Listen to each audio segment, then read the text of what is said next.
Rob Andari is a great friend of mine today. He just said to me, Yeah. you need to be responsible for the human being you've been. And if you want to create this man that you want to be in the world, then you go and be responsible for what you caused. You go and tell her what you did.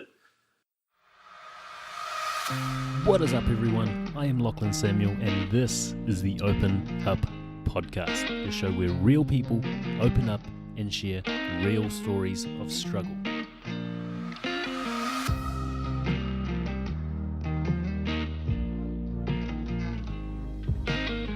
Before we kick it off, I just want to preface this episode by saying if you're not from New Zealand, then there are going to be a couple words throughout this interview that you may not know.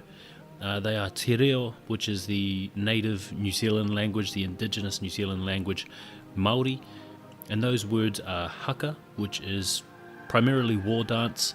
So if you're not too familiar with what that is, the New Zealand rugby team, the New Zealand All Blacks, perform this haka, this war dance, before every game, and that's sort of what's taken that mainstream, and a marae, the gathering place for Māori.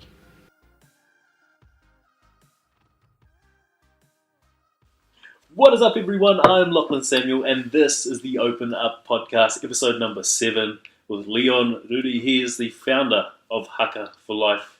Leon, thanks for being here, my man. Oh, kia ora, bro. Hey, I'm so honoured to be here. It's wonderful. I feel so blessed to be here. I'm excited about the podcast and our conversation that we're about to create. Awesome. Yep. We just learned what podcasts were. Yeah, well, I did anyway. I didn't even know I had the podcast app on my phone. That's how much I knew about them, and didn't even know that this whole world existed. Even though I've been doing a couple of them, and I didn't even ask them where they put them or what they do. I just, hey, you'll have a podcast, and it's like, yeah, okay, cool. Sounds good.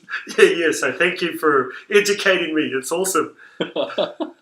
We'll kick off with your childhood, but before that, can you please give us a rundown on what Haka For Life is? Yeah, Haka For Life was I formed it as a non-profit organisation. It started out as a concept through a self-development course that I was a part of, and it was to create a community project that positively impacted the community. And I'm passionate about men and the struggles that we go through, and suicide awareness, and it's always connected to the conversation that the stigma of silence is what kills men. Yeah. And I don't know, my mind is very creative, and I thought, wow, the haka is such a powerful form of communication, and when a haka is performed, silence does not exist in that space. Yeah. And yet it is men demonstrating powerfully what can be caused when you express yourself with communication, with intention, in a positive and a good and uplifting way. So I born the concept Haka For Life, and that came out of a conversation that a friend had about his nephew taking his own life. Yeah. And he said to me, well, we gave him a great haka, sent him off well, and I said, I'm not down for doing hakas for dead people. I want to haka with somebody's life when they're alive. Yeah. It's not only a literal sense in the fact that we do a haka, but also it's a figurative and a symbolic sense that when I haka, I'm in action. Yeah. When you perform a haka, you've got to be in action, in word and physically in action, moving. So that's what it means to Haka For Life, is that I support you, I come around you. Hey, we come on these podcasts to connect. This is all a Haka For Life. So that's basically the concept of it.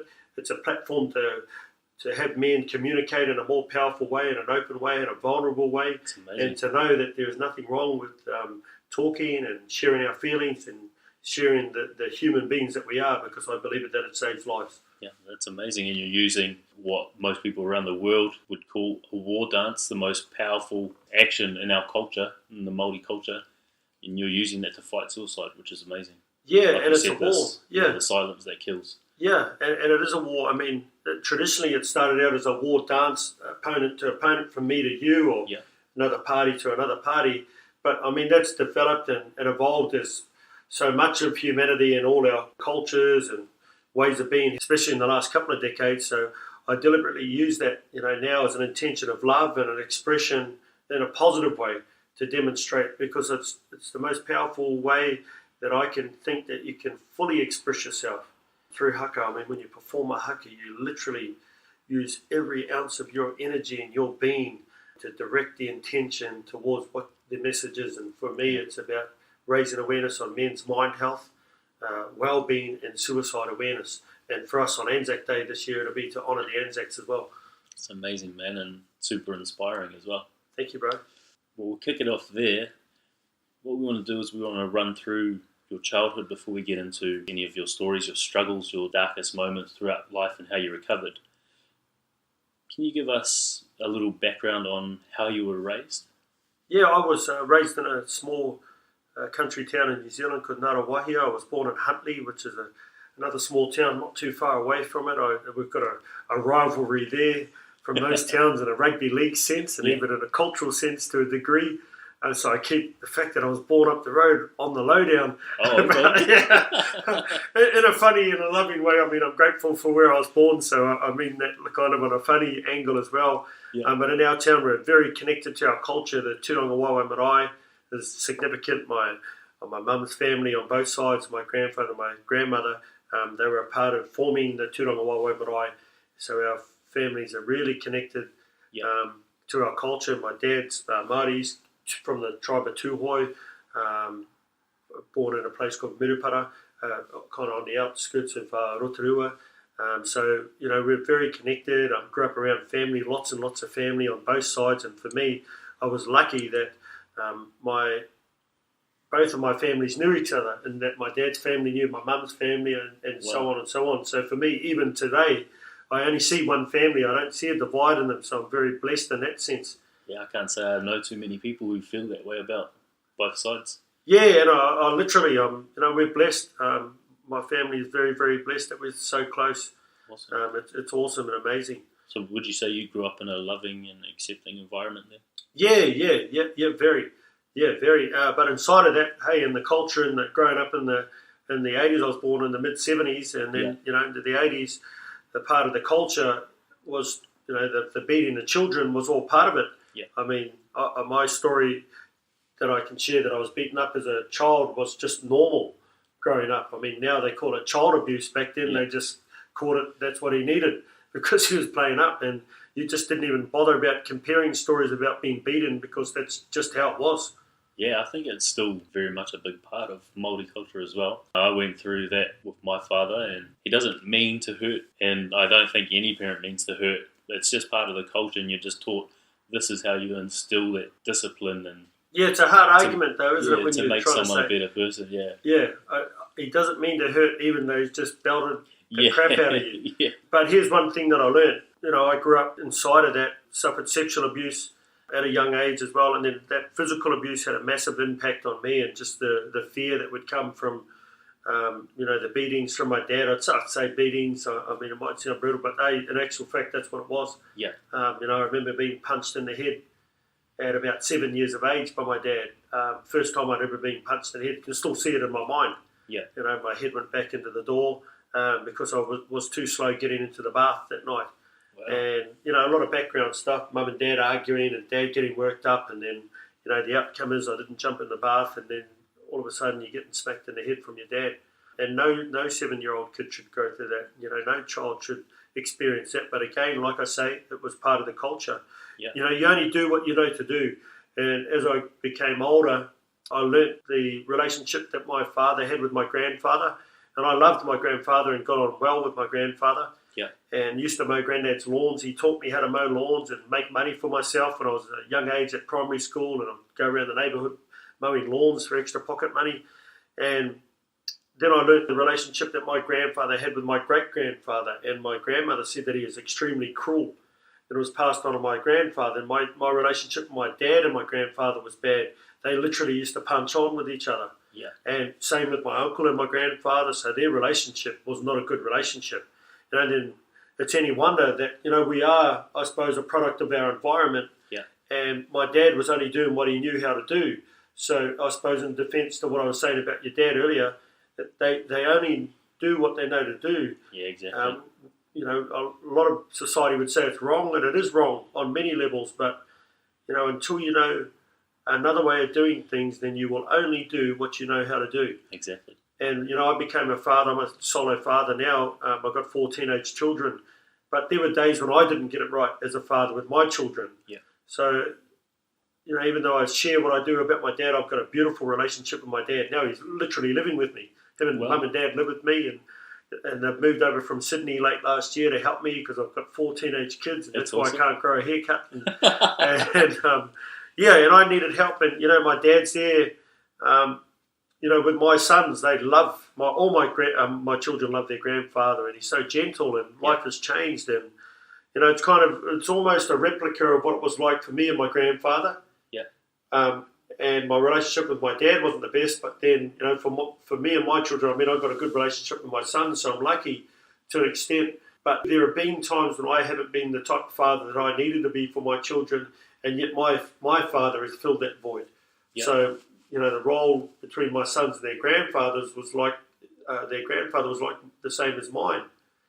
So inside of that, there's a story also that the impact of what our actions can have on our children or on those immediately around us is that the relationship is sometimes skipped in a way, and that they communicate better with somebody like my grandfather as opposed to communicating with me when it's in breakdown mode. So it's an example for me not to point my finger, to have a look at areas of my life where I can improve and work on, and that's what I do a lot of today. So it's awesome.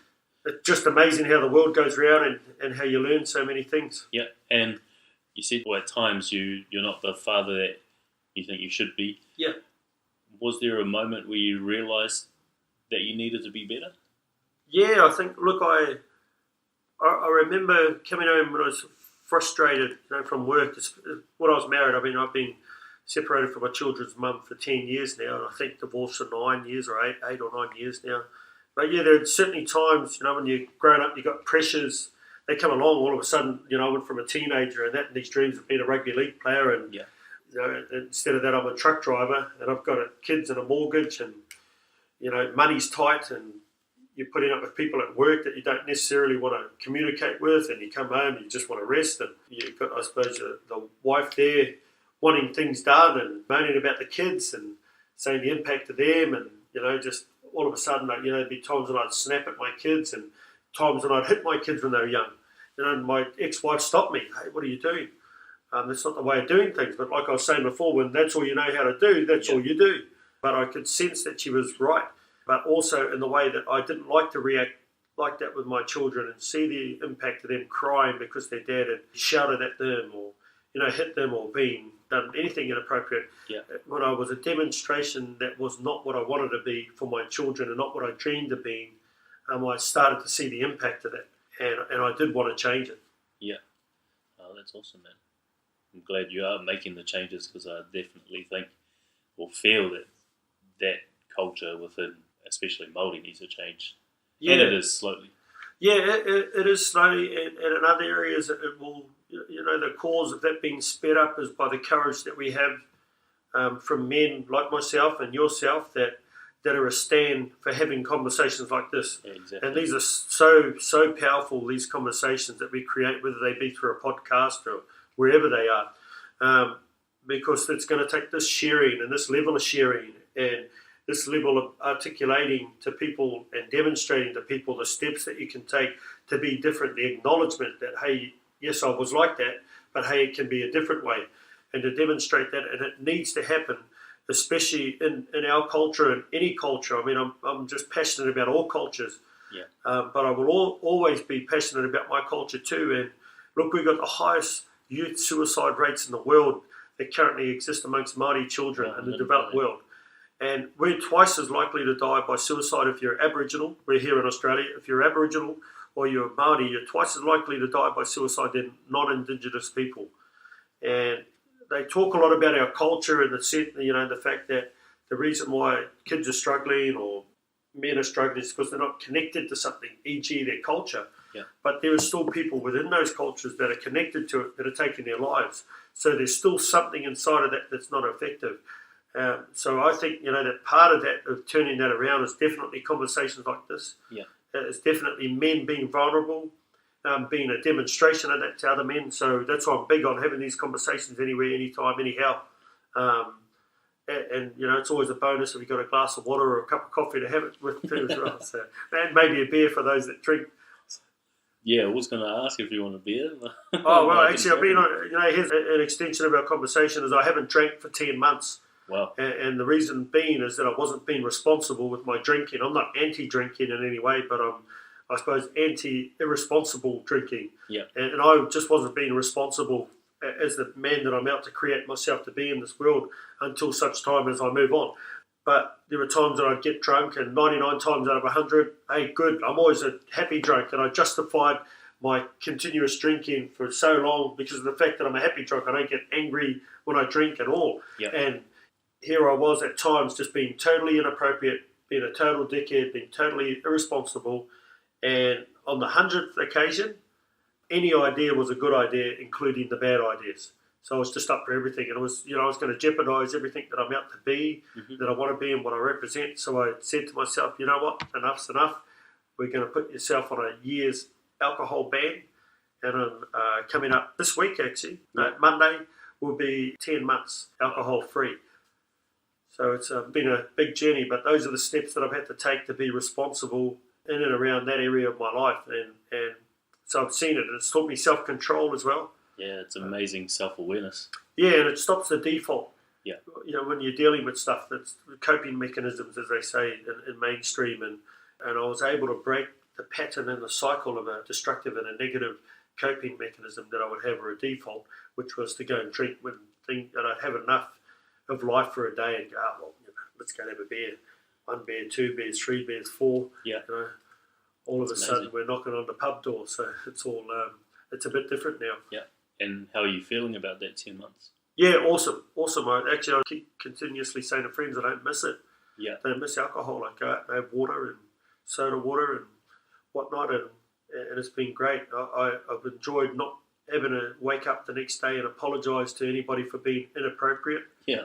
Or saying the wrong thing, and that's a positive too. But I lost weight as well. Wow. Lost weight and feel a lot better. I can do a lot more. I feel a lot more things into my day than I used to before, and I can be a lot more accurate. Yeah.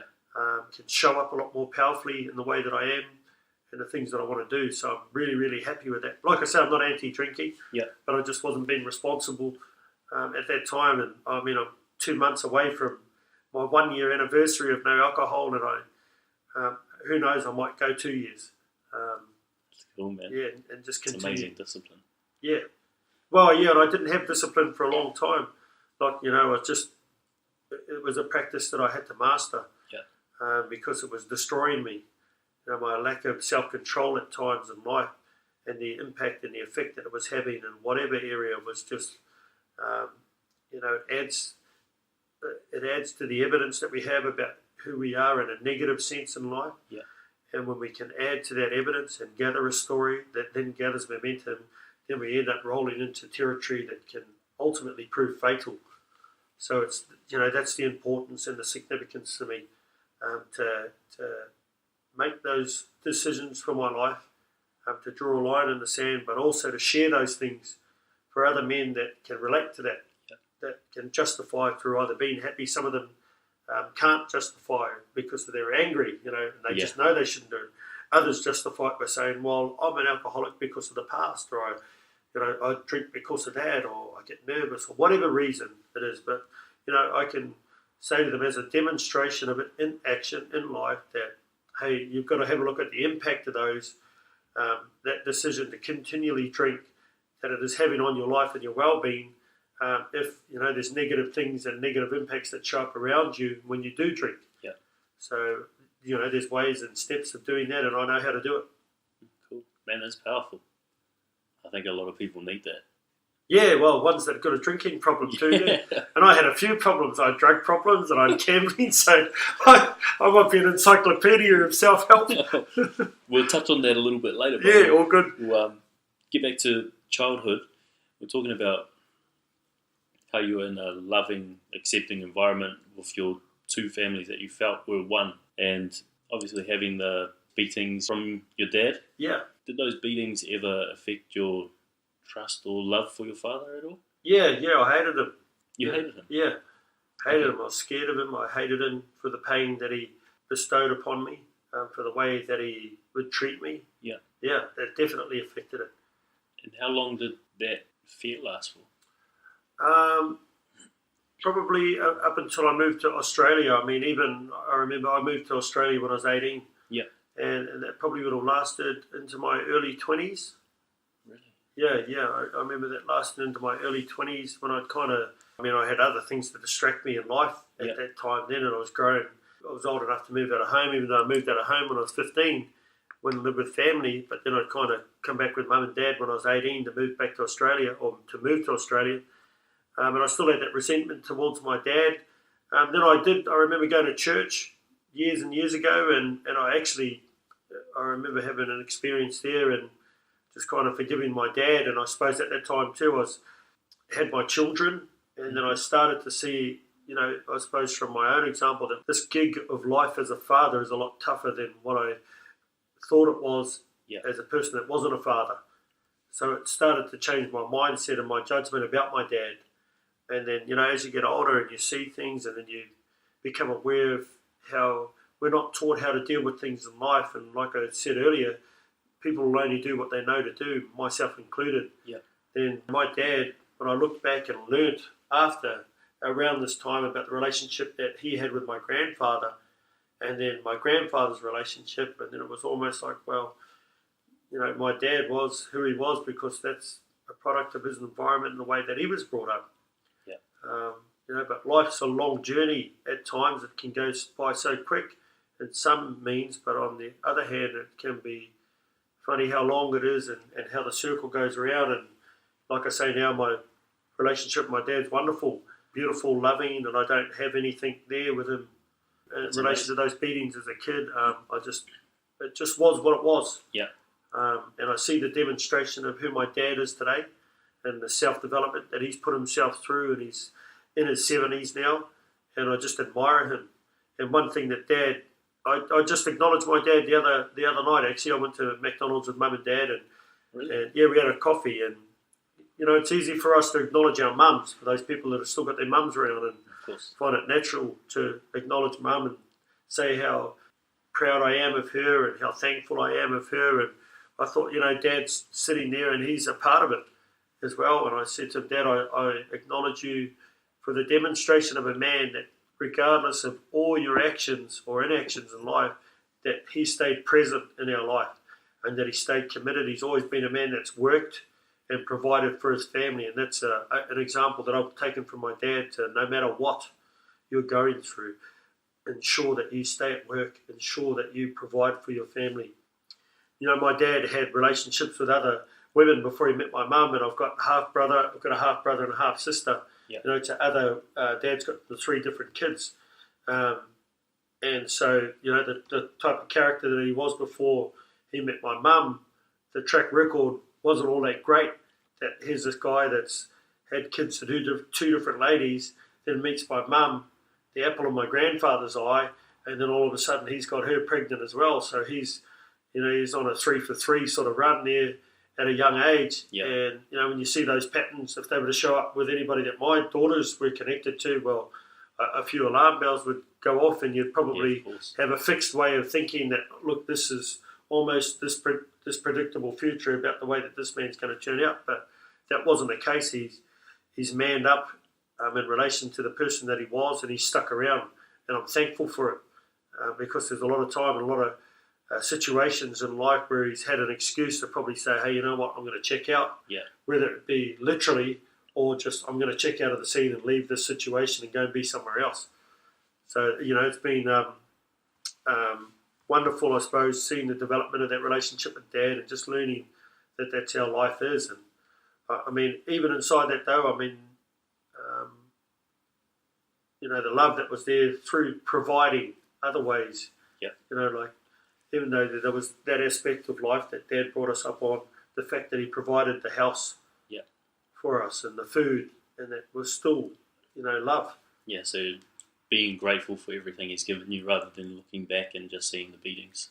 Yeah. And I remember it affected me a lot when I was younger too, because I was very good at sport when I grew up, very, very sporty. And I still remember the first day my dad came to watch me. He used to come watch me as a kid play rugby league, and I just remember him telling me what I wasn't, and I never listened to him. A little bit like I was with my sons playing Aussie rules. They play Aussie rules. Hey, you should be doing this and you should be doing that. And they just switch off, and I look at them and think, oh, that was me years ago with Dad. And so for many years he didn't come and watch me play. And then I remember him coming to watch me at a school rugby game, and I was just so nervous to be playing in front of my dad.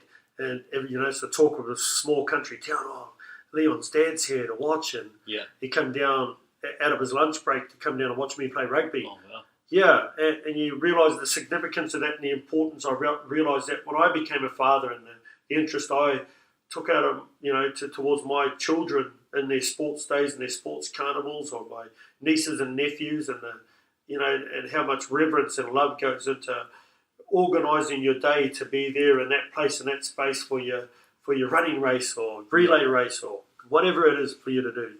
I still remember Dad coming that day and being so nervous that he was watching me play rugby, and it's just funny. It's funny that it's coming up now. I didn't even, it's kind of get us on subject. So it's working. Your podcasts are working. Right? I guess you talked about his perseverance with staying with the family and being that reliable figure that you needed as a son.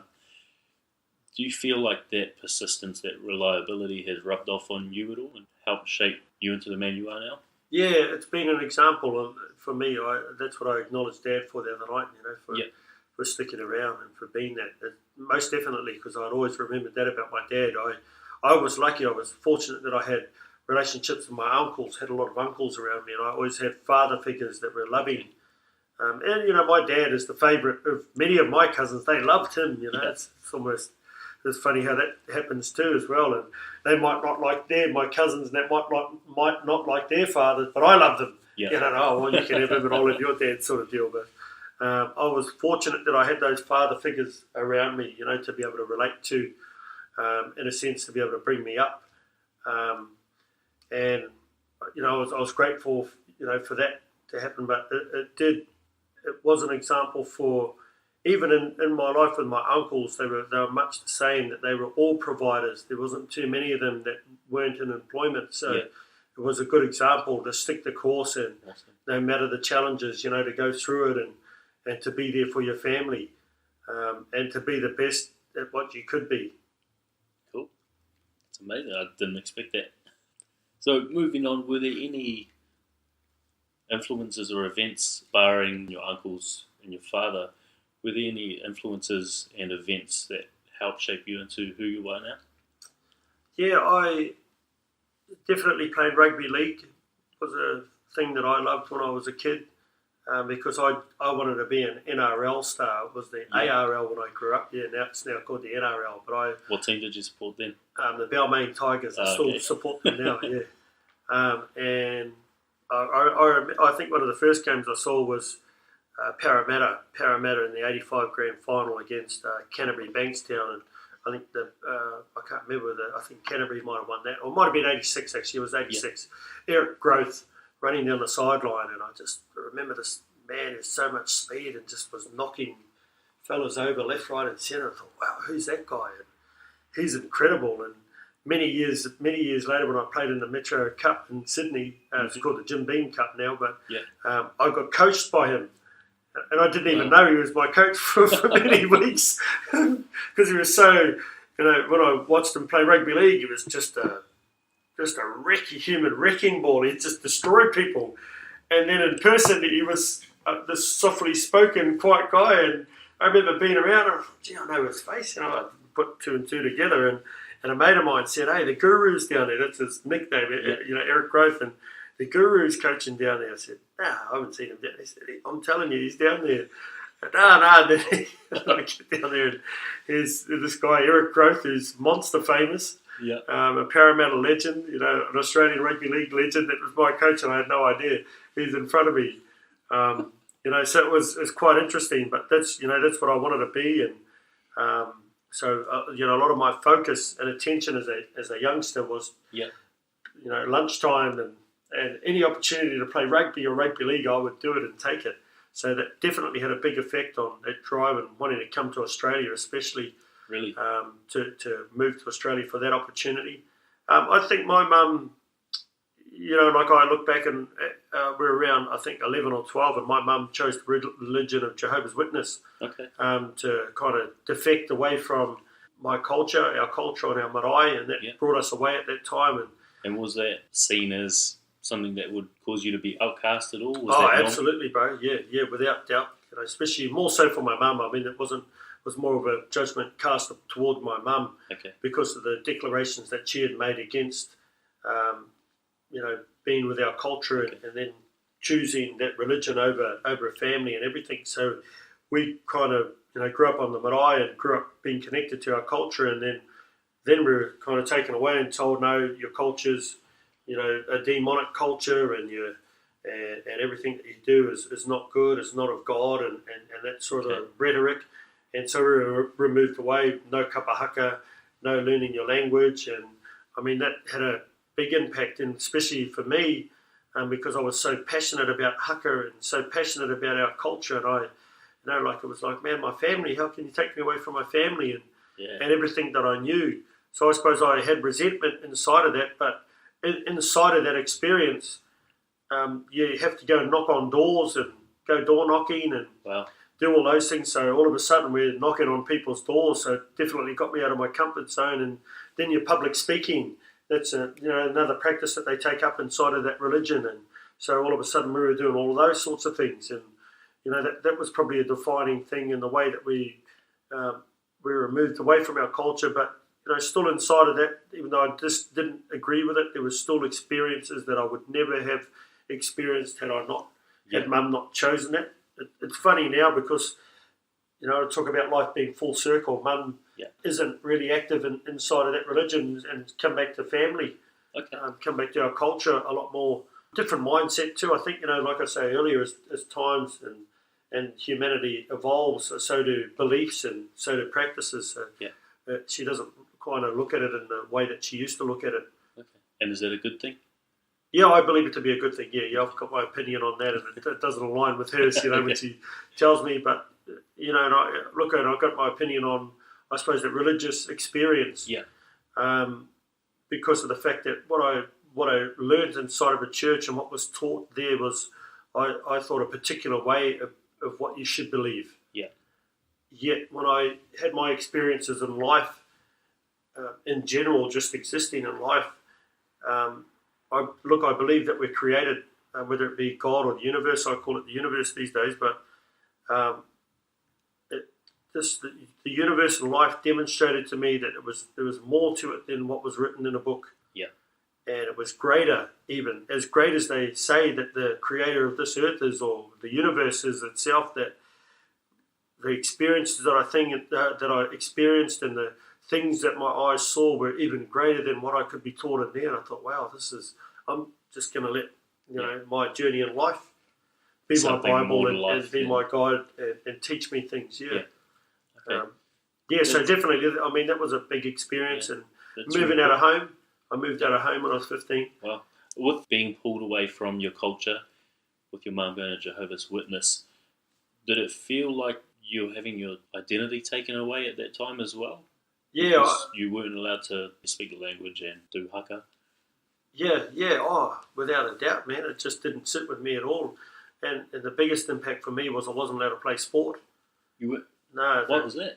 Because their belief at that time was anything that wasn't of that religion was Satan, was ruled by Satan, and any association in the world was the association with the devil as such.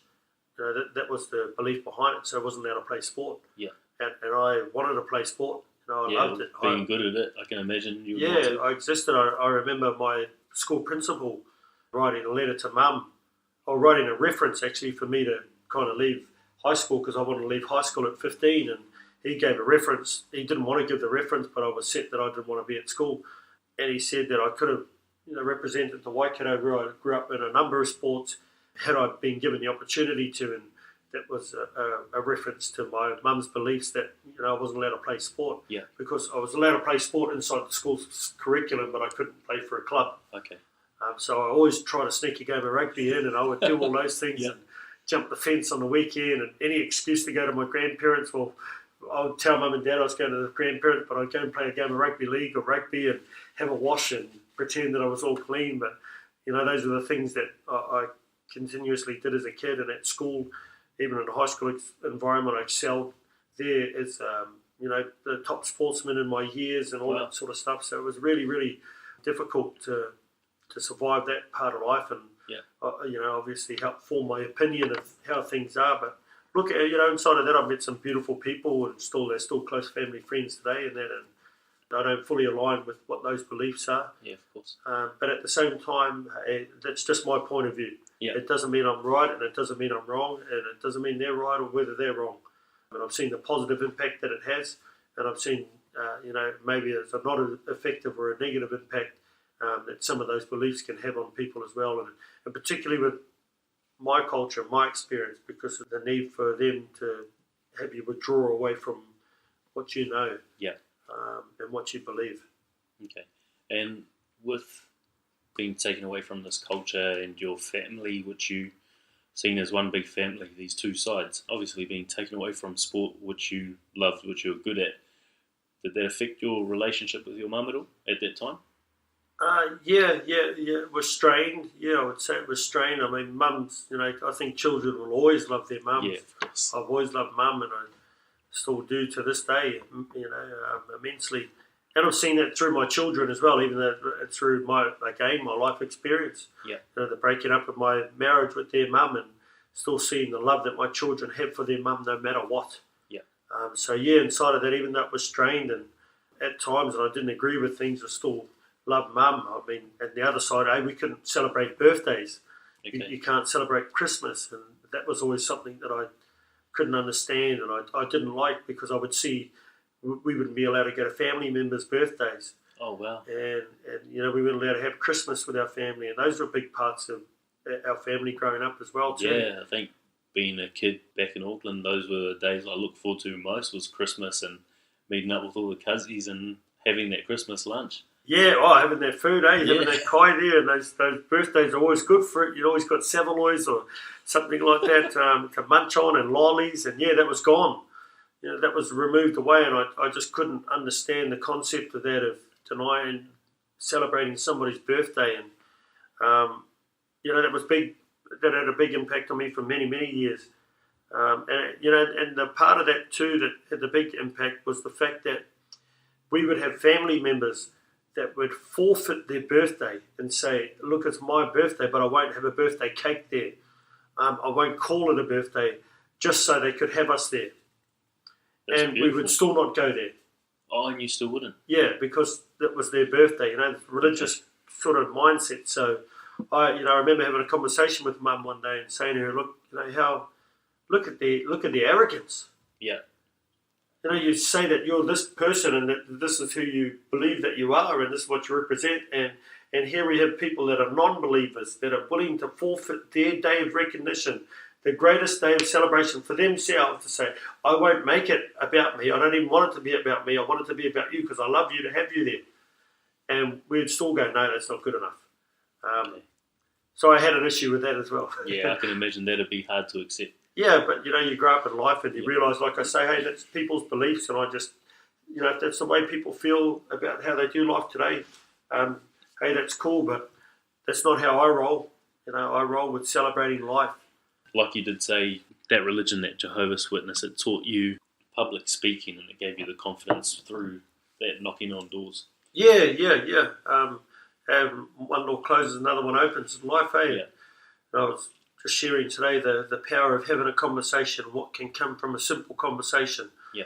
What can come from the expression of knocking on a door, having the courage to knock on a door, whatever that may be in life.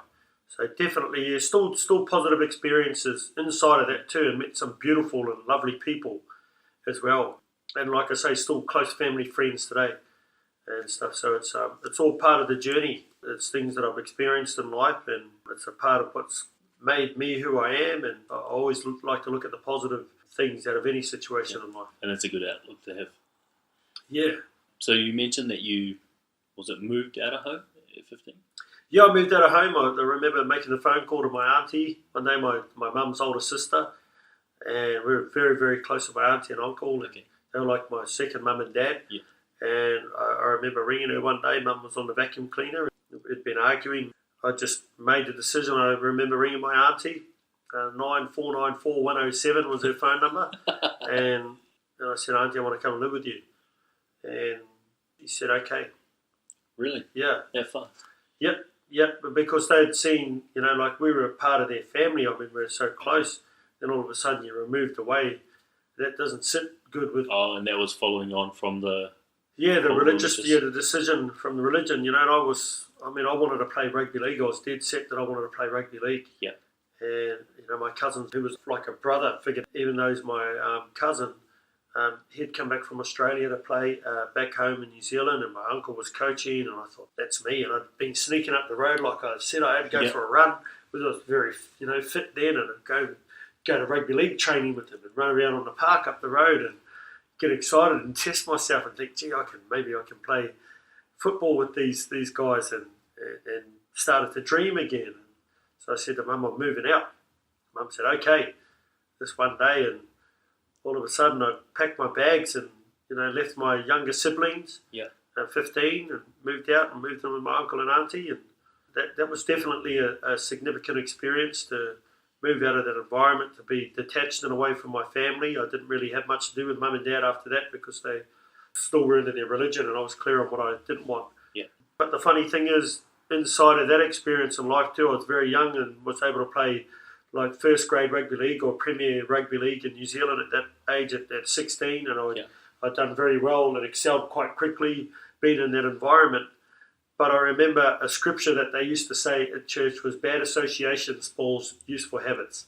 Yeah. And that was a lot when I say the things that, the devil runs the world, was there, anything that is not of the church is of the devil. In a way, I could really see the context of that, because I, got introduced to alcohol then, and I'd get drunk all the time, and then smoking marijuana, unhealthy sort of choices in life.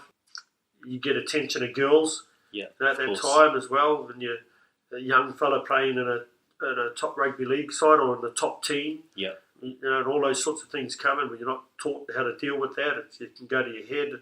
So all of a sudden I was starting to take shape of the person who I was creating myself to be without me even realising it. Yeah. Me being That's too a good way naive. to put it. Yeah, me being too naive and not having that protection mechanism around me through my parents, who were a stand that, hey, you don't do this at this age. What would you know? Yeah. My arrogance and my ignorance as a youngster. And I suppose those areas of my life that were overlooked as potential danger signs for what would replicate down the track in my life. Yeah. And no structure being put in place for those not to exist anymore, but kind of, well, he's a good rugby league player, let's look at the positives and we'll continue things on. And all of a sudden, you form life habits that down the track were just not good for me. Yeah, and I think that's a good segue, moving from this religious type family, saying you feared your dad for the beatings growing up, moving into this family with your auntie and uncle. Sounds like they just let you experience life instead of trying to force you to be someone, allowing you to chase this rugby league dream of yours and then getting that contact with alcohol and drugs. Did you want to run us through what you experienced as an adult with alcohol, drugs and gambling? Yeah. Well, the gambling aspect of that, I suppose I probably got from going into a fun parlour, what we called in New Zealand. Okay. It's a fun parlour at a young age, and getting addicted to those Space Invader machines they were called back in my day. I don't know what they're called now. Yeah. Arcade? Arcade games, that's what they're called. I thought you were meaning a brothel. Yeah, well, I've been there too as well. These are all things in life and that happen, but it was more so, that I got drinking. And my look at my auntie and uncle that I lived with, the anti-drugs. So it wasn't as if I was doing that in front of them. They didn't mind you having a beer and would tell me to be responsible. And they had a love for rugby league and still do. That was the reason why I grew to love it so much as well, because it was that environment where they believed in you. And they really pushed me, and that's why I excelled so quickly and rapidly. So I was grateful for that. But then I moved not long after that from New Zealand to Australia at about 18. And, the drinking habits, you go nightclubbing and all those sorts of things. And I think that, the worst drug that I'd done at that time was marijuana. Then I'd come to Australia. Yeah. And all of a sudden it's, marijuana. At that time, then techno music started coming in the mid-90s. I was 94, but I'd come to Australia from a town of reggae and all that R&B into techno, and I was like, holy, it's like a bloody fish out of water. Yeah. And that was a different experience. We'd go to these pubs and nightclubs, and they'd play all this techno music. that wasn't our buzz. And marijuana doesn't go well with techno. No, it didn't. Very evident who was on marijuana in the techno club. The Maoris that are over there, they're just standing there stoned, but we kind of grew to like it. You stand around it long enough and you'll pick it up. After a while we got used to it. We met up with a crowd of people that were from New Zealand and so on and so on. One of the boys, I still remember that the next day, one of the boys took an ecstasy tablet. Yeah. A half an ecstasy tablet. Back then they were so powerful. And wow, I was like, whoa, is he going to die? Because we'd read in the news, we're very naive to things, like read in the news, you have an ecstasy tablet, you die. But he lived, he had half a tablet. So all of a sudden, gee, one of the other ones, I'll have a half. Then the other fellas had a half. And now they're having a full tablet, and I was reluctant myself, standoffish, I suppose, a bit of that religious upbringing, but then after a while, I'll have one, and off she goes, and then we're into that scene, and didn't take too long to flourish when you're living in a house full of 5 boys at around 18 to 20 years of age, and anything goes, young, fit fellas, and all of a sudden, we're raging out on speed and ecstasy tablets and marijuana. That was always a crowd favourite. That always drew us back. That'll be a thing for a lot of New Zealanders. So that was it. And drinking, and then you meet girls and you're sleeping around and you're experimenting, in all those sorts of areas. And it's like, wow, again, significant steps that I was unaware of that were starting to take place and shape my life and impact it in a way that I was just absolutely oblivious to. So that instant gratification. Yeah, that fix, that whole live for the moment, that whole rush, the feelings, the euphoric feelings that came with drug use and all those, meeting girls, and they're definitely a different type of girl to the ones that we were used to in New Zealand. And of course. City girls just seem to find out early how to open doors with just a smile. It's an opening line of an Eagles song. And it was definitely the case coming to the, for us it was a big city. In Australia it was just a small town in those days. But definitely, all these experiences in life started to shape me and form things that would really impact me. And, then I moved into, more drinking. Got in a relationship. It was not long around that time that I met my kid's mum and got into a relationship with her, and then started to, I always had my drinking and drugs there in the background, like marijuana. It was just the thing that you were brought up with. It was a big part of my life, 24/7, and you'd be there, you'd do dealing and whatever, sell it all and all these sorts of things that would go on. And then started to have a young family, and then tried, as I got through in my life, I remember moving to Sydney, actually. I moved to Sydney and tried to be a rugby league player again, because I'd played here in the under-21s at the Western Reds, and the President's Cup side back then, and try to be that footy dream. And then we got cut with the Super League, happened here in Perth, and I went up north and worked in Karratha at that time and played some decent rugby league up there. It was quite strong. And then I got a call from an old coach of mine to go to Wollongong, and I went over to Wollongong and played rugby league over there. And then I had my daughter. My kid's mum got pregnant at that time, and our relationship was rocky and toxic, and she moved there. And at that time I remember getting hooked on pokie machines, and that's really what kicked off my gambling addiction there. It was horrendous. Maroubra Seals Sports Club, for those people that might be listening to this in Sydney or have been down there, the Maroubra Seals are still down on the ocean front there. It's still my favourite beach there along that coast. But I remember playing a game one day, the Charmelon game. These things that my mind remembers, and putting $2 in this machine and winning $50 back straight away, first hit. I said, oh, gee, that went all right. And I went back, showed my auntie that was there, hey, I won $50. And so we paid for dinner that night. She said, oh, go and give it another go. We went down there another day for dinner because they'd have cheap meals, and put another $2 in and won again, $50. Whoa. I was like, wow, this is bloody easy. Really drawing you in. Yeah, really drawing me in without even realising. Then all of a sudden, for those people that have got gambling addictions and that, it just snowballs and out of control, spending my wages, spending my income. It was a pattern that it took me a long time to really break out of it, to remove from my life. So, that was devastating. And how did your partner, or your ex-wife, deal with that at the time? Not good, because it had an impact on us trying to establish ourselves. Like we grabbed a unit. We're at a unit there in Maroubra trying to set ourselves up, and obviously the dream of trying to be a rugby league player still, but yet got this gambling, and I'm kind of in a unit where you want more money. All of a sudden the lack of education, the lack of opportunities, the lack of great employment opportunities, and realising I'm not going to be a doctor, I'm not going to be an astronaut, I'm not going to be an engineer or anything like that. Yeah. Man, I need money, and it wasn't sufficient, the income that I had, so I'd try and make it up through gambling. Sometimes you win, 99 times out of 100 I'd lose. Yeah. It was just a cycle of over and over again, and having to lie as to why I didn't have money and all those sorts of things, and it just wasn't a good cycle at all. So it definitely had an impact on her.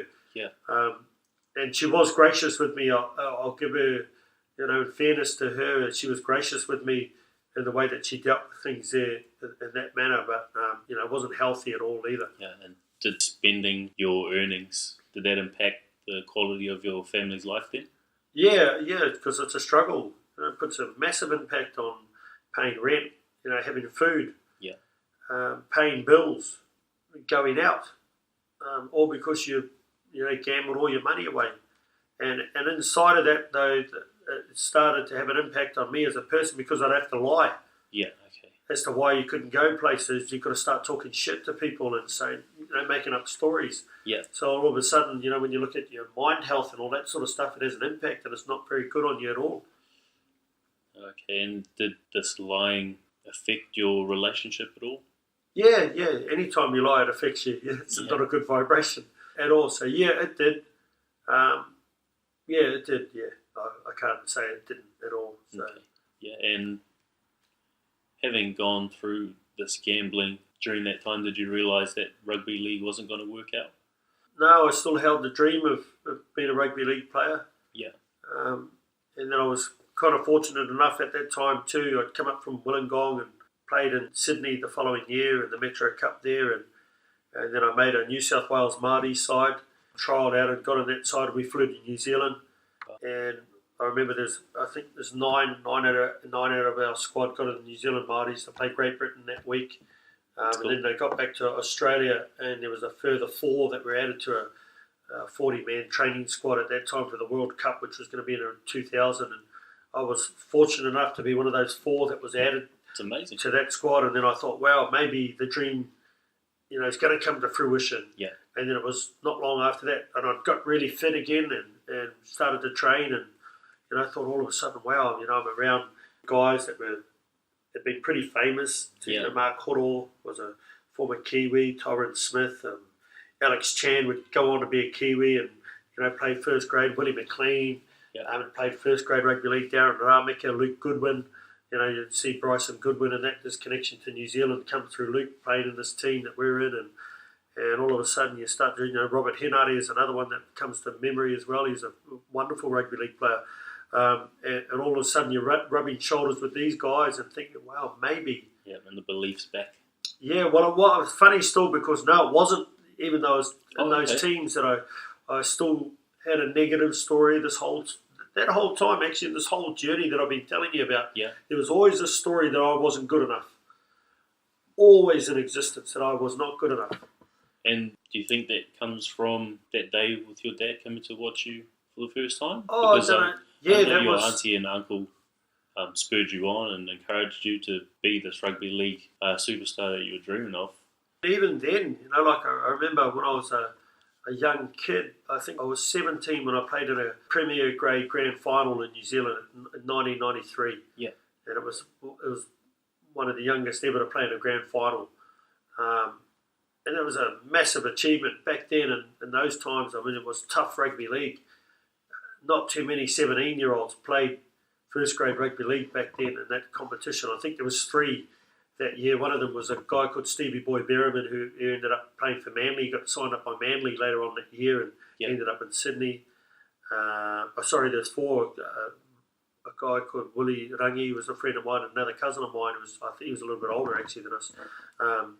But so there was very few youngsters that played, that sort of level of rugby league at that time. So it was just incredible, Yeah, and where did that negative self-talk come from? I don't know. You're there playing those games, and I still just doubted myself. Even inside of that, I couldn't stop it the whole time. Wow. I'd always look across the field at a player and think, wow, is he bigger than me? And, he's big, so that means he's going to be better than me. Or am I going to be able to step him? I was always in this constant comparison about everybody else in life, regardless of the situation that I was in. And that story just ran and ran and ran and ran, no matter what. And I mean, I was achieving things that people just didn't achieve, and it will never achieve at that age. And just yet, I thought I wasn't good enough still. And so crazy. It's crazy. But this is what was running, in my mind the whole time. And even when I get into the side and I'm in there with these great Māori rugby league players and at these tournaments and thinking, wow, I'm still not good enough. I don't know where it came from, but it was always an existence there for me. But it had an impact. It definitely has a massive impact on the way that we, look at things in life.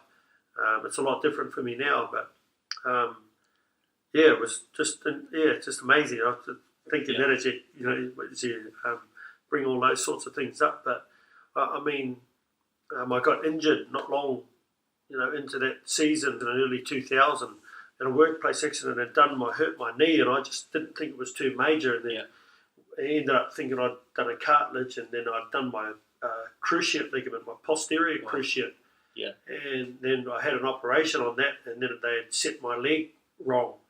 Whoa. And I remember coming out of the surgery and my leg was really, really sore. And it wasn't until, it was at that time that we'd become pregnant with my second son, or my first son, my second child, and my kid's mum wanted to move home. And I'd kind of all but given up on my dream at that time. That it wasn't going to be possible because of this injury on my leg. And I remember going from about 92 kilos, I got down to 92, 93 kilos at that time, and blowing out to like 125 kilos. Whoa. So it's probably, again, one of the first demonstrations that I was suffering from depression. Yeah. And then we moved back to Perth and started a life over here, and, life was different again. Okay. So. And I guess just to touch on that negative self-talk, is that still present at the moment in life? No, it's gone. Yeah, it's totally transformed. It's an absolutely different way that I look at life and the way that I look at myself, and I don't beat myself up at all. Yeah. I don't call myself a failure. I just say that if I'm not as powerful in any area of my life that I wanted to be today, then we've got tomorrow to work on things. Yeah. And inside of that practice, if it means that I wasn't good enough and I have to go and restore my integrity with someone because of the fact that I haven't kept my word or haven't met a promise, or if I've been inappropriate or just been a human being, then I do that as a practice immediately. So that I'm able to restore it, limit the damage or limit the impact. So it's not always damage because the decision that I make today of not doing drugs and not gambling and not doing alcohol ensure that the negative impacts that I have on people are not catastrophic ones where I've been inappropriate or through illegal behaviour or anything like that. It's normally because I'm that busy that I can't keep my word. Okay. Which is a good place and a good space to be. Yeah, that's awesome. It's a good message. Yeah. And with that negative self-talk, before we even started this, I apologise for asking you to be here and then calling this Open Up community little, and you pulled me up on that, so thank you for that. It's something that I need as well. Yeah, it's the power of our language, the way that we relate to ourselves. That story of negative self-talk that I said was in existence throughout my whole life is in existence in a lot of people today. They can put this facade on that they're a certain way and be achieving certain things and great things, yet underneath that they still don't believe that they're good enough. So it's a crazy, in a way, it's an absurd mindset to think that, hey, you're achieving all these things and that yet you're not good enough. But everything in your life demonstrates that you're good enough. Yeah, exactly. However, we've got these absurd way of thinking that we're just not good enough. And our language forms everything that we are. Yeah. Even it formed this podcast. I want to do a podcast. That's how it comes about. Whether that declaration is in your mind for a dream that you had, but at some stage you started to manifest that verbally and say to people, "I'm actually going to do a podcast. I've got to buy some headsets. What are those for? I'm going to do a podcast. Yeah. I need some microphones. What's the microphones for? Oh, I'm going to do a podcast." So you're making these declarations and all that sort of stuff. So like positive affirmations. Positive affirmations. Convincing yourself that it's tangible. Yeah, followed with action. Yeah. Key thing is followed with action. Words that are just declared are nothing but peak feelings. They're just feelings and moments where you get worked up and wow, unless it's followed with an action. And then at that time you become, your word as an action. Your word in action. Yep. So you said, hey, I want to do a podcast. I'm going to host people as podcasts. How do I know it's reality? Because I've got your microphone on my shirt. I've got the headset on my head, and I'm sitting here and we're being recorded, and I'm your host as a guest of yours. So that's how I know it's manifested and that it's come to completion and that it's working. Yeah. Well, thank you for that. It's a powerful message. And that's probably one I'm going to cut out as a soundbite. Oh, beautiful. Go for it. Getting back to the gambling story, having had this injury and it ended your season in the early 2000s and then moving, was it back to Perth, did you say? Yeah, moved back to Perth. Moving back to Perth. When did you realise that you had to change this addiction or cut it? When was your turning point? About 2 years ago. 2 years ago? Yeah. Wow. Yeah, I still continued. Like I come back here and ended up coaching a local rugby league side, the Willagee Bears. Yeah. Here I was, and then drove trucks. I was been a truck driver for many years to get income. And at that time, of coaching Willagee, I got invited on a radio station. It's only up the road here, Radio Fremantle. Yeah. And went in there and ended up with a radio show promoting rugby and rugby league. And then I commentated the first ever rugby games in Perth on radio, and commentated the first ever Super Rugby games, the Western Force games. I used to commentate all those. It was the first community news, community radio station that had been given Super Rugby rights. Yeah. They were all previous up until that point were commercial radio stations anyway. So I was able to negotiate it through my contracts. That's why I say to you, don't apologise for who you are. Big things start in small places, and I remember being that person that, started through a conversation, a simple conversation with somebody who said, "Can you talk about some rugby and rugby league?" And us being in Australian rules territory, they thought it was all the same. Yeah. So we went down there, and I'd done those things, and then I wanted to be a commentator. Okay. I thought maybe this is my moment to be a commentator, and it never came to be. So it was another marker of failure for me. I failed at being a rugby league player. So again, significant events that are taking place in my life to form the evidence that I've got about this negative story to keep it in place. Yeah. Behind drinking, drugs, gambling that's running the show, negative self-talk, lots of failures about the things that I had my heart set on, the dreams that I wanted to be, a rugby league player, then a commentator, and that doesn't happen as well, and then we stumble through life, and all of a sudden, my marriage is on the rocks. Yeah. And there's massive cracks, and throughout that whole experience, infidelity from myself and from my children's mum, on both sides, and impacts there that came to a head and compounded. She had started going back to church at that time, and found a Christian church. Obviously, as I shared earlier, with my experience with religion, I was extremely reluctant. Yeah. But I remember these girls next door that lived next to me were so nice. I thought, gee, maybe what's nice? How can they be so gentle and nice, these people? And it impressed me. And then all of a sudden, I'm in church, and we're in church, and going to a Christian church. So that was a whole new, different experience as well. And the life was great. And I thought, and then I'd given up, drinking at that time too, and gambling and drugs, and life was on a straight and narrow. And then all of a sudden, my marriage is at a crossroads, and then we're divorced, and I'm out of the house. Well, not divorced, but we're separated. I'm out of the house. I've got a restraining order on me, and got going to court, in and out of court. The whole challenge of the breakdown of my marriage, and the depression that came, and the suicidal thoughts, and at that time, it was when I developed gambling again as a habit. I was strung out for money, paying a mortgage, paying bills still, paying rent at a new place. The cars that I had were broken down. I had major knee surgery. Yeah. So the only form of transport was a push bike, but when you got a full-length cast, knee brace and crutches, you can't really get around. Wasn't able to see my children. I was on workers' compensation at the time, so your wages are decreased, and just the pressure that was against me at the time was just immense and huge. That's a lot to deal with. Oh, bro, you're telling me. It was tough. And it was extremely with tough. these suicidal thoughts, did you ever intend to attempt suicide? Yeah, without doubt, man. Yeah, without doubt, yeah. Hey, when I do things, I do it. Yeah. Intentionally, I do it with purpose, and I do it properly. Yeah, if I did not have my children, I would have done it. I'm 100% clear. Yeah. If I didn't have my children, and I couldn't bring myself to do it because of my children. And that's what stopped you from taking that path? Yes. Yeah. Okay. Yeah. I thought about it so many times that I thought about it. And just that place of despair. I mean, you shared your story with me earlier. Yeah. You remember that place of despair? Yeah, of course. How... Feeling alone.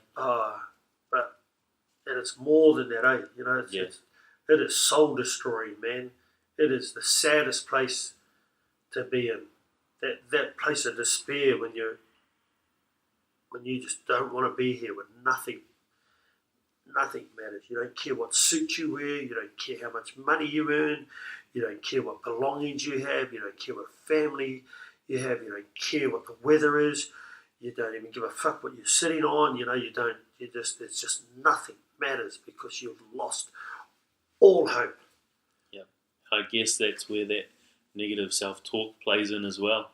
Oh, it's running the show. Yeah, having it for life, and then finally it's got this situation that it can take full control of. Yeah.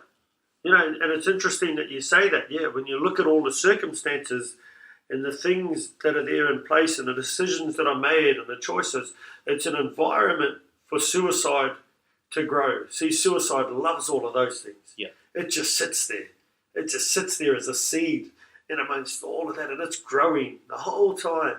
And it's growing and it's growing and it's growing, and you just have all the elements and the right environment for it all to line up, and then it'll flower.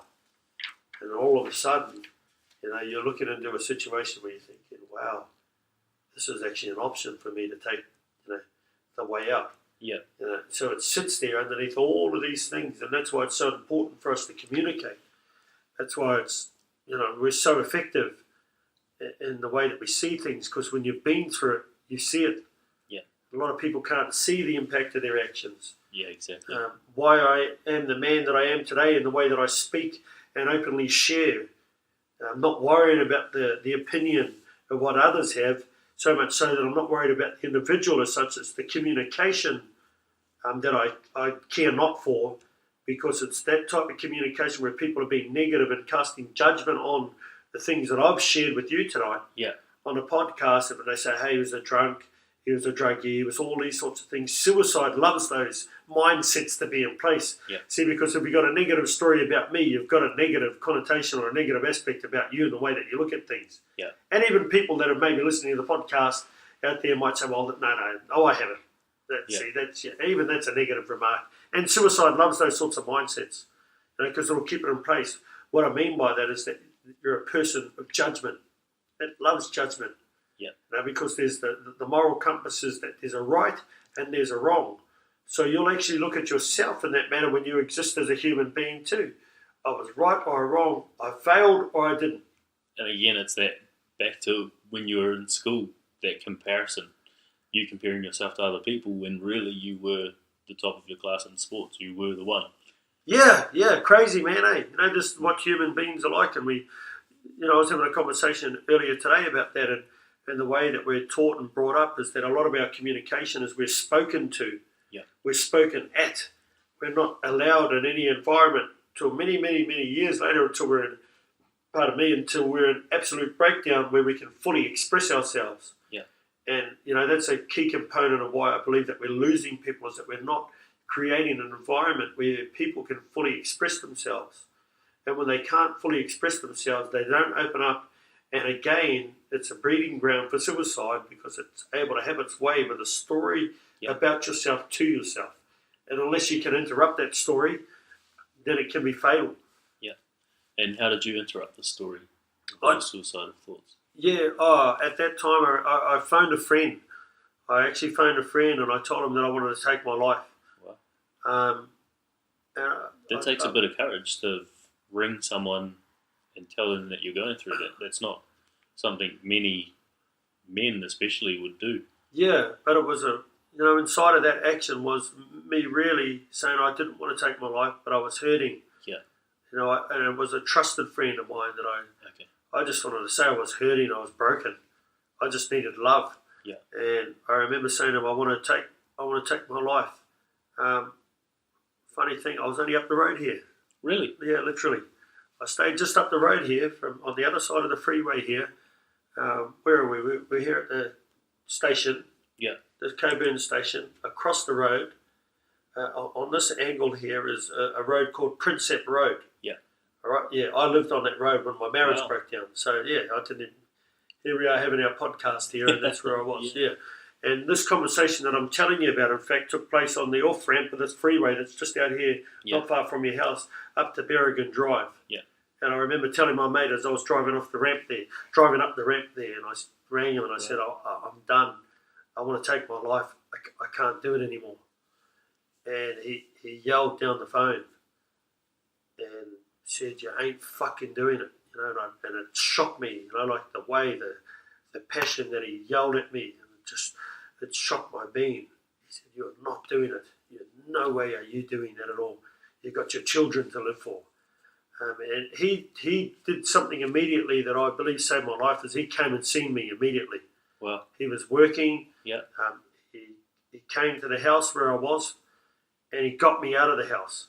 And this is a thing that I take on as a practice with people that are suffering depression or suicidal.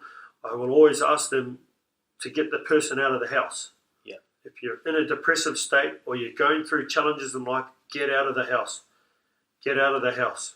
Get out of that environment. Yeah, get out of that environment, that looping environment. They're getting used to these surroundings that look the same, and you've got things on repeat. So he got me out of the house. We went for a coffee and a talk, and all of a sudden he had me seeing the positive way of life and positive way of being. So it's a practice that saved my life. I've never forgotten it, and it was a great sign. I've had similar experiences in my life where people have been suicidal, and I've been on the phone to them myself, and I know that it's an outreach, that they don't want to die. Yeah. That they're just saying, hey, I'm hurting, I'm lost, I need somebody. So it's actually a good thing if somebody rings you and they're feeling that way.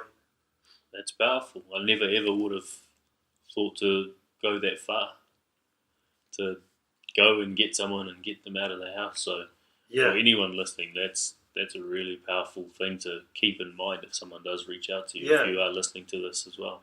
Yeah, take it on. Try everything that you can to get them out of that environment, whether it be to have a coffee or, just to have a walk, and whether it be a conversation that, hey, look, just come outside and get some fresh air and then we can go back into the house. Just get them out of the house. Yeah. Just get them. Keep your word, though. If you're going to say, let's just have a breather, then you're able to break that pattern and that thought cycle that's going on at that time and that's running the show. We're trying to interrupt the story that's happening there. Very, very significant. So a lot of people, like I say, I'll get them out of the house. Or, Well, I'm grateful that you did have a friend that was amazing like that and did get you out of the house, because without him, we may not have you doing what you are doing now with Haka For Life and this corroboree, which we'll get to later, for the Anzac Day Parade. He's significant. I still love him for it. He saved my life, man. He did. Him and another, bro of mine that were very close to me at that time. It's an amazing what happens when you go through trials and tribulations and challenges in life. Yeah. And you think and you believe that the people that you thought would be there in life are actually not there. Yeah. The ones that you have set in your mind as the ones that are going to help you aren't always the ones that help you, and in most cases aren't at all ones that come near you. Yeah. That's what I experienced. Through my experience, I've seen it so many times over and over again. And it's quite significant, how different people, where you might see them as a distant friend or whatever, all of a sudden come to the fore as someone that talks to you in those moments. Yeah. So it's just incredible. But those two men, my mate Paul and a friend of mine, Dion, they're very, very significant in keeping me alive. Awesome. During that time. So it's important to have the right counsel, have the right men around you, and women. Don't be inauthentic. Don't try and fake it. Yeah. Because I tell you, when suicide's in the building and you're faking it, it loves it. You keep it in existence. You keep it there, and it knows you. It knows you're faking. Yeah. You know, and you're trying to play a game of blindsman bluff with the one thing in life that can't be bluffed. You know, you're playing Russian roulette in those situations. You're better off in those situations if you don't know, saying, "Look, I don't know. Yeah. You know, let's get you some help. Let's get you some support." The reason why I don't want to give you any advice is because I don't want to do the wrong thing for you. I love you. I want to be with you. Now, all these conversations can take place inside of those situations when people are suicidal or depressed and, you know, or feeling anxiety. It's all in the power of our language, in the way that we, you know, declare things. Well, I can definitely understand why you did have this depression and have those suicidal thoughts after the, I guess, breakup of your marriage and not being able to see your kids in this knee surgery. And I just want to acknowledge the fact that you did open up, because that's amazing and it's powerful, and that's something that needs to happen more often. And I guess especially men hearing this message, that's only going to help more men to reach out and hopefully save a life. So yeah, you're right. And when you look at all those things that are going on, though, like at that time, as choices in the relation that I was feeling my body. I mean, I wasn't drinking in that, but just the effects of those decisions too during that time, and the pressure on my mind, and that I wasn't resting my mind. Yeah. I mean, this is the most important motor and the most important control center that we have on earth is our mind. And when we're not resting it, when we're not fueling it, when we're not looking after it, it goes into overload and it just shuts down. Yeah, of course. You know, so when you got people at those points and those breaking points, that's why they're checking out their old systems and breakdown. It's been overloaded. It can't handle what you're trying to shove through it. Cool. Well, moving on from that and back to the gambling. Obviously, saying 2 years ago as we had your turning point. Can you run us through that turning point? Yeah, I did the Landmark Forum. I completed a self-development course called the Landmark Forum. Yeah. And it was a massive, probably the biggest turning point in my life, because I walked out of that room totally looking at myself in a different way. Okay. Massively, just I believed in myself. I'd stopped the stories. For the first time, wow. my head stopped turning. I couldn't believe it. It was like, wow. And how old were you then? I was 21. You'll never ask a female guest that question, I bet. So, but being a man, I've got to answer it, don't I? Because that's what they say. You want to man up, you've got to answer. I was 40, just turned 40, yeah. Wow. You know, 40 years of age. Life begins at 40. I remember a song when I was young. Life begins at 40. But so it took you 40 years to finally break that pattern of negative self-talk. Yeah. It took me 40 years, and to walk out of a room and believe in myself, and to declare again, and to see that I could be a different human being, and that all was not lost. Yeah. That I still had life to live and a contribution to make to humanity. I thought, wow, I'm going to be a speaker for men. I'm going to be a public speaker. That's what I wanted to do, a motivational speaker, and go around the world speaking about this thing about men and keeping men alive and expressing about how great we can be, and even, you know, no matter our past and the experiences that we've had or the impact that we've caused on people. So that was the start of my journey of turning things around. That's amazing. And changing that language, acknowledging myself for the person that I am, changing the language that I wasn't a failure, but that I just had work to do. Yeah. And realising that if I wasn't as powerful in one area of my life today, then I would restore integrity, or, you know, make things up and work towards it. And work towards it, make the changes that I had to make. And so I had to make changes, you know, in relation to the drugs. I mean, I was still taking drugs at that time, and I was still drinking, still gambling. You know, it was things that were a part of my journey. But when I started to look at the changes I made and the way that I changed the talk, that I wasn't a failure, and that I wouldn't let it wipe me out and be an excuse to default back to just spending and blowing everything again. That I could really turn things around. And so I did that course, the Landmark Forum. Then I done another one, which was the advanced course. And then I did a self-expression leadership program, which led me to Haka For Life. Wow. Creating Haka For Life, which was to create a project in the community that impacts the community in a positive way. And so I'd done a bit of development. I'd done a couple of seminar series on the side of that. And then actually just before I'd done the Haka up at Kings Park, I was on another self-development course which really got me to be responsible for the person that I was in every aspect of my life. It had me bring people that I'd hurt in my life, Wow.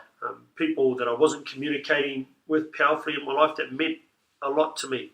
And inside of that, like my relationship with my ex-girlfriend had broken down.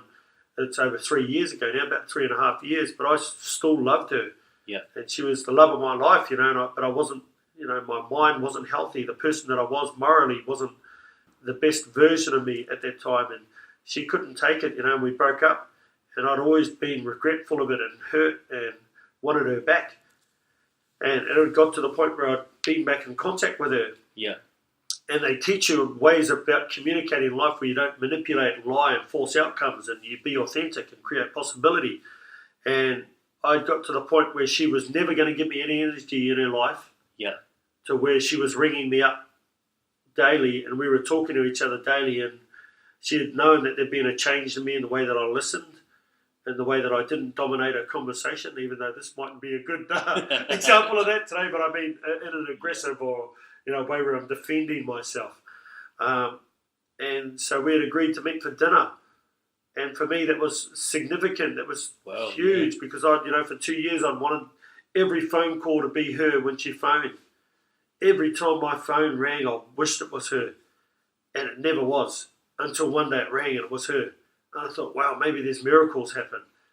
Maybe this is going to be, and we're going to be back together again. And I had all this stuff to tell her, and I'd been working on myself, and she expressed the impact that I'd had on her, and then all of a sudden turned around to the point where she said she'd love me, and we were going to meet for dinner.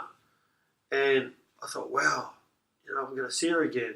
Yeah. And maybe, just maybe, I'm going to get my dream of being back with her. And then at that time, doing a course that I was on, they challenge you to be responsible for everything that you've caused in life. Okay. And a part of my relationship while I was with her was I'd been unfaithful to her. Yeah. And she didn't know, though.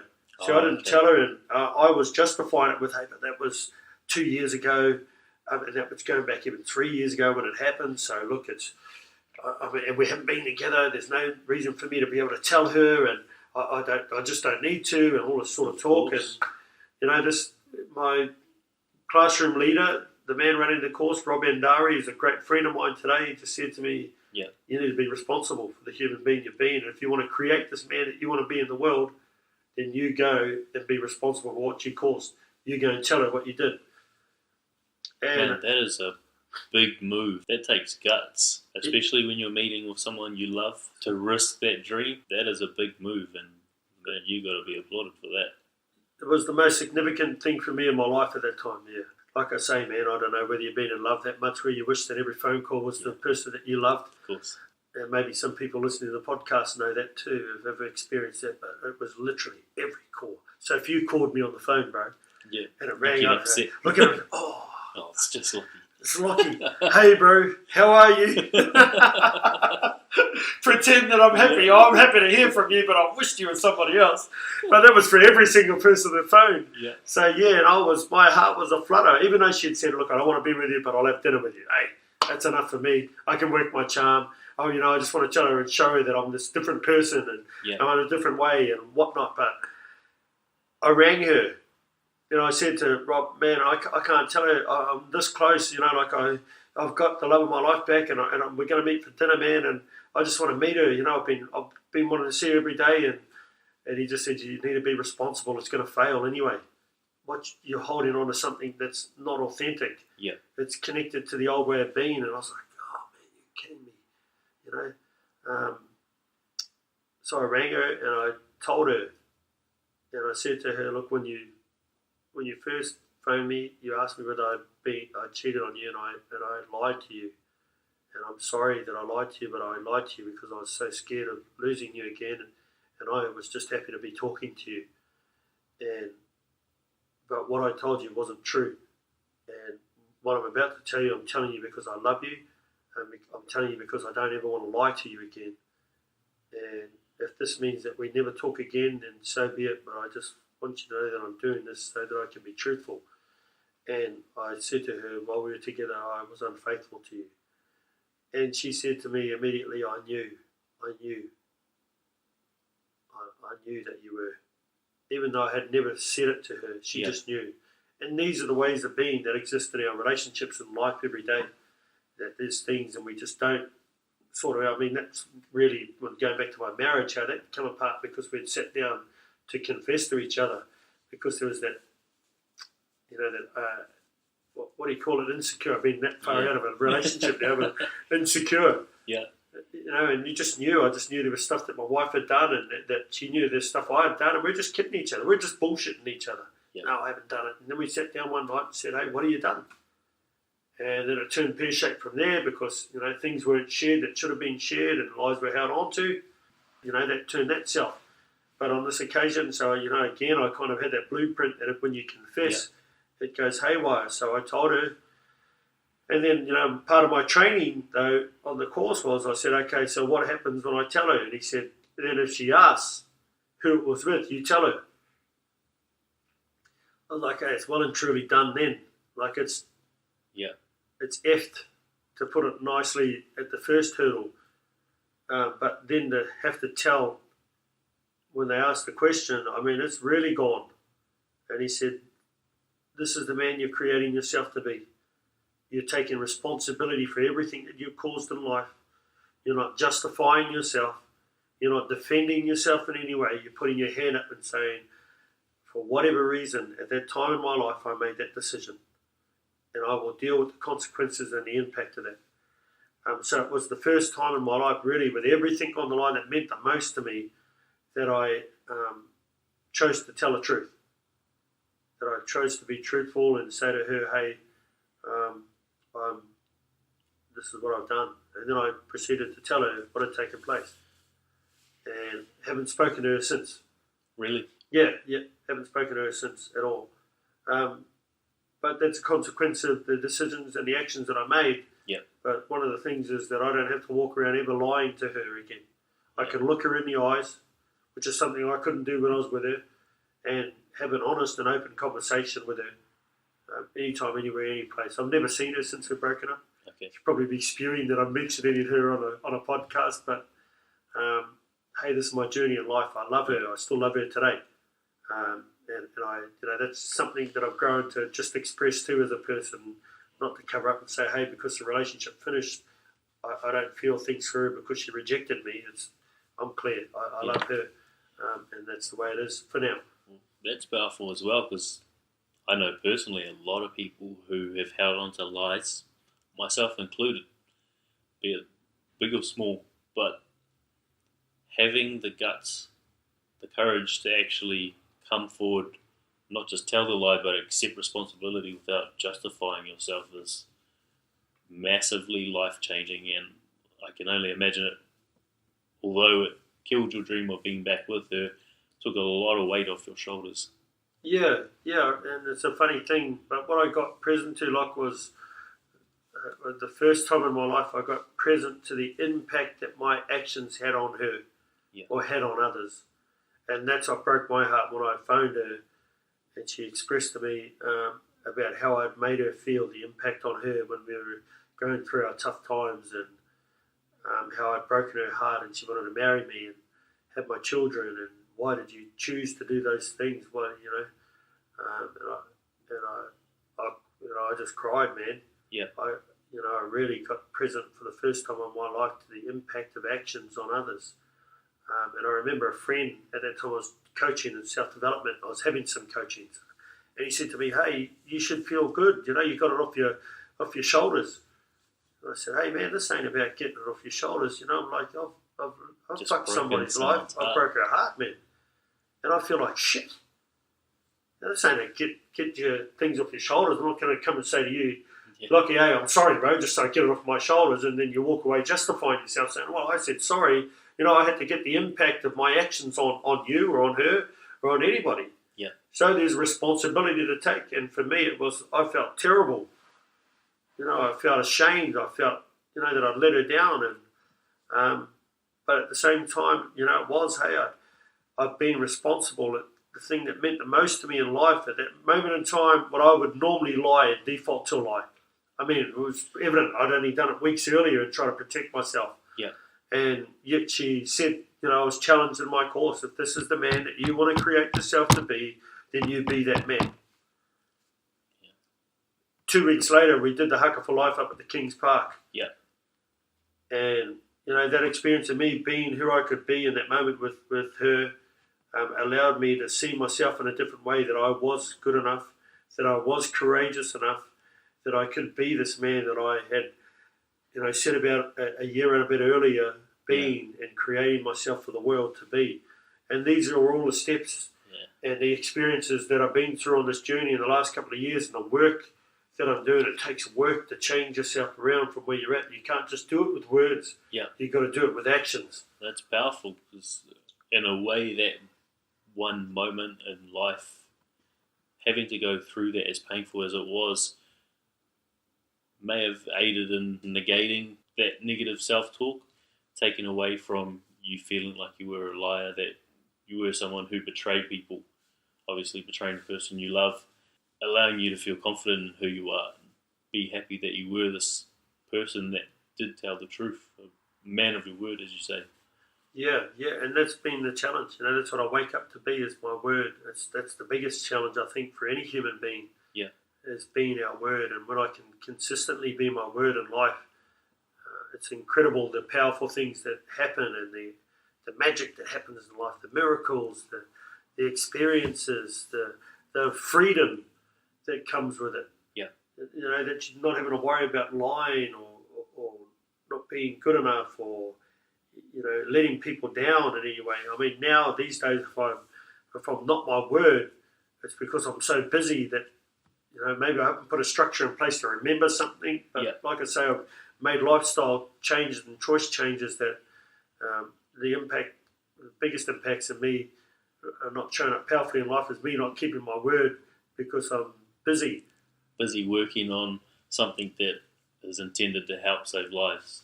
Yeah, but also inside of that, when I give my word is my word. Yeah. So I'm a constant. So you're still not justifying, even though what's keeping you back and holding you back from keeping your word is something that you could use to justify, that most people would. Yeah, it's a practice that I've got to get used to, so it's inside of that it would be, so if I've got a request and I know my schedule's busy, it's, hey, guess what, I can't do it. Yeah. Or can we look at it another day, as opposed to being a yes man, and putting pressure on myself, even though my body's healthy and all that sort of stuff, in a way where the outcome is I let you down.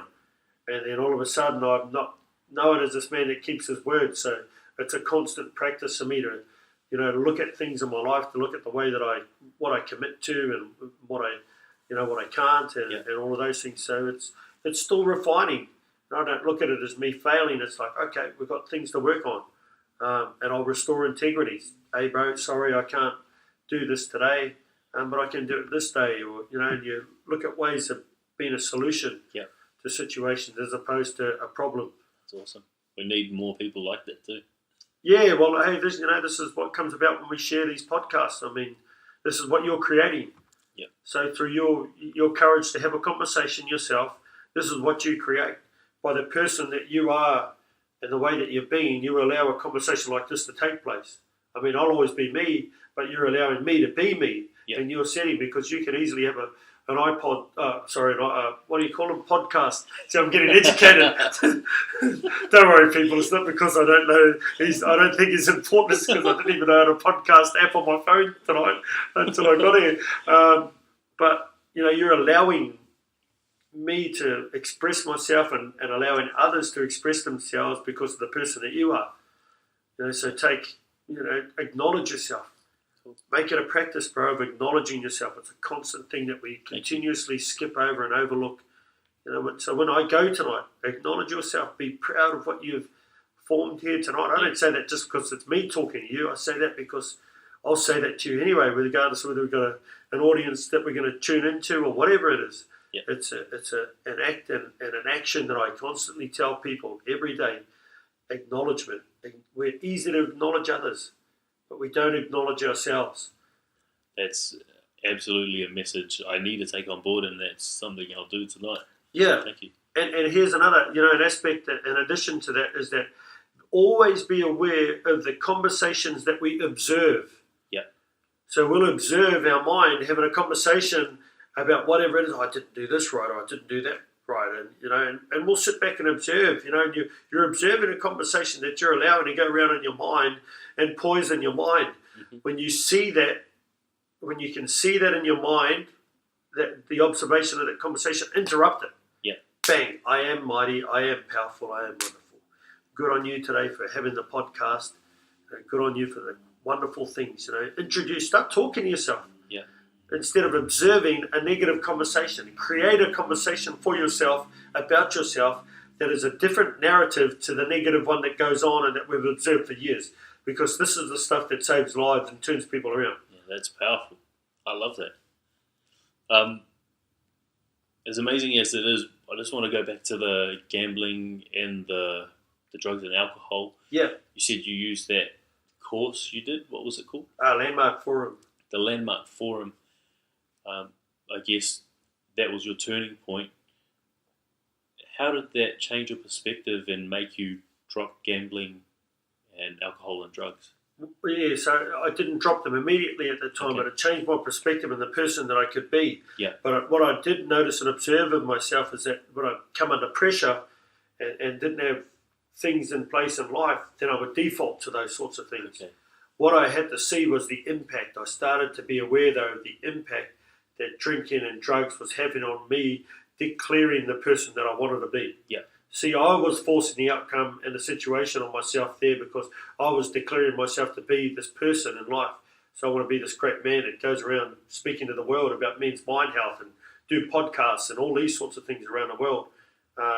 However, I can't do those effectively if I'm taking drugs, if I'm drinking, if I'm gambling. I'm just not going to show up accurately. I'm going to be a fraud in that way, and I'm determined that I didn't make the declaration to the love of my life and risk everything to then go and be a fraud with it all. So I had to look at the impact, and I'm lucky I got people around me. That was a significant thing too, Locke, is you have the people around you that are a stand for you and pull you up on it. Yeah. And I got to the point where I had to drop the drugs. I remember the impact, having a conversation with my cousin, and I was having some great things start to happen in my life in the media and all of that, and all of a sudden I'm getting connected to different people and wonderful things are happening because I'm declaring who I am on the outside. But then at times when I was struggling in life, my default setting was to have the drugs on the quiet. I could justify it because I'd do it with a certain amount of people, a certain pocket of people that I knew weren't going to go out and tell the world. So I'd justify it again. Got to have a look at those structures that you have in your life that keep things in existence, that negatively impact your life. So I had to start breaking those up. And I took responsibility for myself with drinking. Yeah. I was just done with having to apologise, couldn't remember. I was going to jeopardise. I started to see these wonderful things happening. And look, I'd already had the blueprint to not blow things by the confession that I'd made. So here it was again. I wasn't prepared to lose my second chance in life, or my last chance in a way, to be this person that I want to be for the thing that I'm most passionate about. I feel I've found my truth and my purpose in life. So I set about having conversations with people and saying, I'm giving up drugs. I don't want to do it. When I was around friends that would do it, I'd tell them, no, I'm not doing it. I'm not doing the pipe anymore. I'm not, I'm not going to gamble. I've had to have conversations with my family to support me in those. So I'd reach out, communicate it. Hey, I sat down with my mum and dad and said, hey, I've got a gambling problem. Wow. I need your help. I can't continue to do this. I've been spending X, Y, Z. Got myself in trouble, and so it's like, I need your help. We need to put a structure in place so I can recover from this. And so those are the conversations that I had. With the alcohol, same thing, I declare it, but it's about building that muscle. It takes time. Yeah. So it wasn't, I can say I don't want to gamble, I don't want to drink, and I don't want to do drugs. But when that's been your coping mechanism and your default, automatic default is a way to exist in life, man, it's just you go to under pressure, bang, I'm going to drink. Then if I didn't drink, I'd do drugs. If I didn't do drugs, then I'd gamble. Yeah. And, and so on and so on. And so it was just a pattern and just a way of building that muscle continuously. When you start changing the way that you view yourself as not as a failure, but as a fact that I've got things to work on, then you look at it so differently, and you know that tomorrow you can try again. So that's what I said about doing. I had a couple of tries at not gambling and go good for a couple of months. You know, but for a whole year, nearly a year, 9 months without it. Then I gambled again. You know, so I had to stop it. You know, and had to put structures in place and not doing it again. The drugs, you know, I haven't had ice for over a year. We're going on 14 months now. Wow. Ice free. And even then, I would justify it in its existence because it was recreationally now and then. But I mean, absolute drug-free, no ice.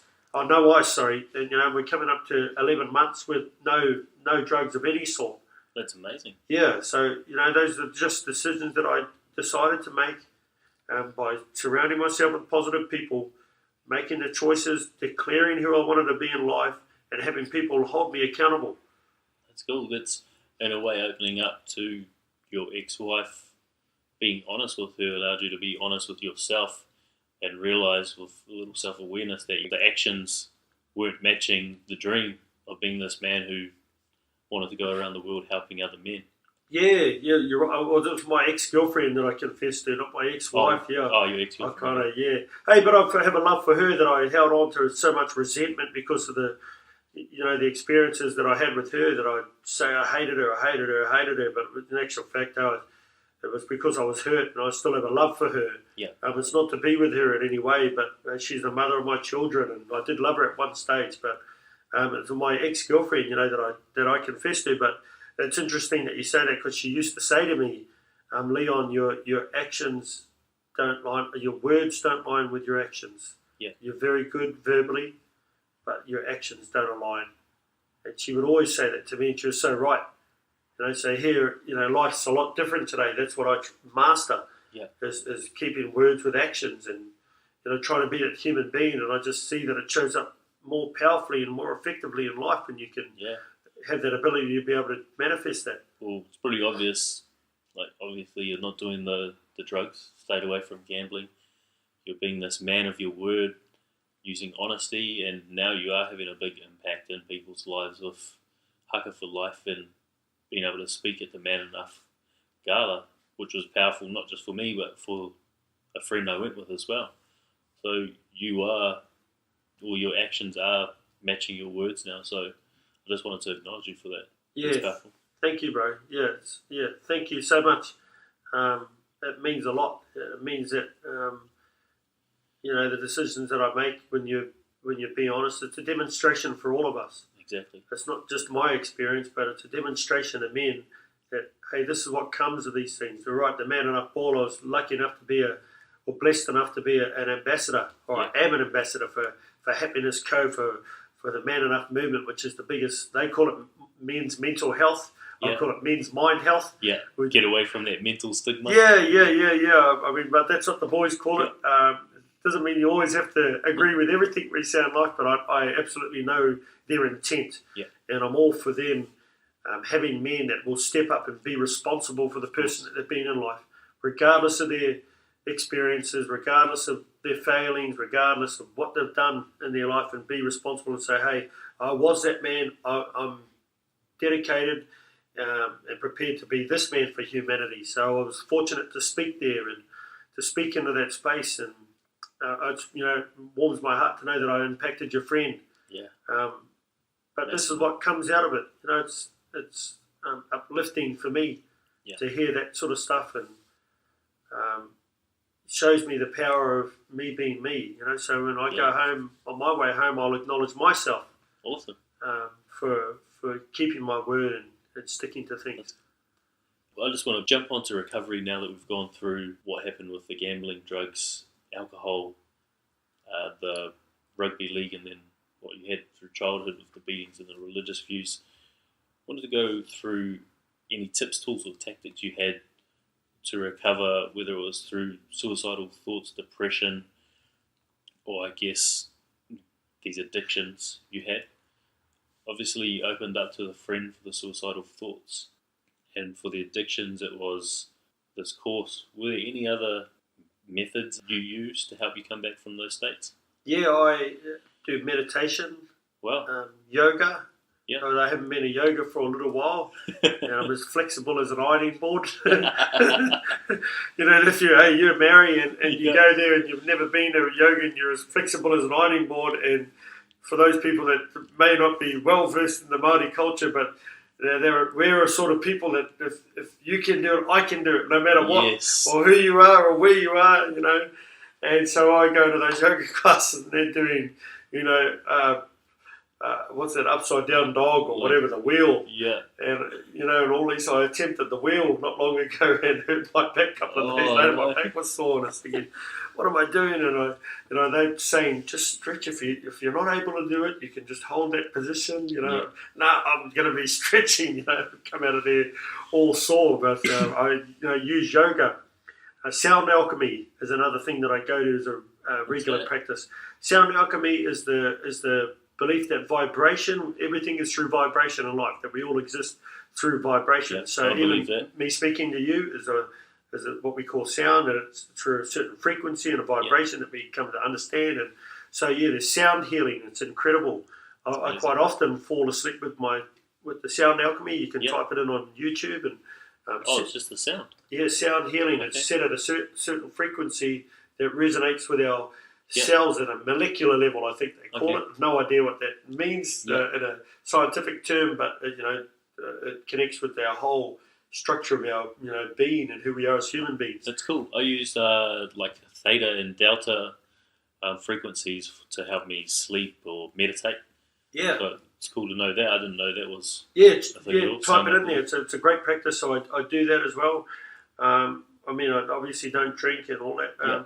But a significant thing is to the people that you surround yourself with, Locke, has had a massive impact on me. And I'm even going through a stage right now where I'm expanding on the people that I have around me. Okay. So you'll know as a measure, people that keep you back, a certain way that you feel with them, they won't leave you feeling in an empowered way. It's always a good reflection to look at it, people in your life that you've got that way. It doesn't mean that you don't like them or you don't love them. Yeah. But if they're not connected to you being the greatest possible you that you can be, then, rearrange that circle of friends that you have. So that's something that I'm expanding on as well in my life. Very, very important. Yeah, that's a real good point. And that's something that's probably come up in every episode so far. Watching your circle and not letting that negativity or that toxicity from other people affect how you see yourself and how you live your life. Yeah, and the language you speak to yourself. Acknowledgement is a massive thing that I do for my life. Acknowledge yourself. It's so powerful. Yeah. With the meditation, how often are you doing it at the moment and how long? I've been doing it every week for the last couple of weeks because I've been down at our training camps. We do it every Saturday morning. Oh, okay. I don't do it every day, but I need to increase the practice of meditation for myself all the time. But there's times that I'll just lie in bed listening to some sound alchemy and that and be meditating or do some mindfulness exercises. Yeah. Look, if I was to give a figure, that probably 2 to 3 times a week, but that should be really a daily practice. I've got friends that do it as a daily practice. I find it hard to sit there for 10 or 20 minutes. I quite often like to put it in when I'm, about to go to sleep, and I just notice that I focus and I'll fall off to sleep. Yeah, I've found so far, because that's my vision board, and when I wake up, I go through that whole process and I meditate, and there's some days where I feel like I don't want to meditate for 10 to 20 minutes. Yeah. So I'll maybe do a 3 to 5 minute session instead, just to make sure that at least I'm doing a little bit of it and that I don't fall out of that routine. So that might be something to look at with like a guided app. Yeah, funny, the guided app, because we went through that in our meditation the other week. Really? Yeah, one of the pros had a speaker with a guided app, and it was good. It was, I think it was only about 16 minutes or something like that, around about that time that we put down there. But you're right, those, and they're all practices. For me, no one way is the only way. Yeah. And so I've learnt that you can take all these different ways of being. I went to a kinesiology session the other day. Yeah. And they talk to your body on a molecular level, and the yes and the no to move some energy, and I found that really, really effective too. Cool. One of the big things with my self-development courses that I do is they teach you to be present. Yeah. So always in the practice of being present, being here, with you, and there's all sorts of different ways that we can, do that, or whether it be just to interrupt that story, like I was saying earlier, when you observe yourself having a conversation, interrupt, it gets you present. So that's a massive practice, and obviously if you've got healthy eating, healthy lifestyle habits, it does make it a lot easier. That's cool, man. I think we've pretty much covered the actionable tip with the sound alchemy. So for anyone who wants to give it a go, who is in that moment of despair, what would you say to search it on YouTube, sound alchemy? Yeah, sound alchemy and sound healing. Sound healing? Sound alchemy or sound healing is an easier word to spell if you're a bit like me when it comes to spell alchemy. But you can have a look at the different frequencies that they have on there. They have stuff for rejuvenation, for disappearing negative thoughts, for positive affirmations, for heart chakra stuff. And, so there's a whole host of different things that you can type in there. So you might type in sound healing, sleeping, to help you sleep, and it'll come up with a frequency on there, and I just put my headphones on and fall asleep.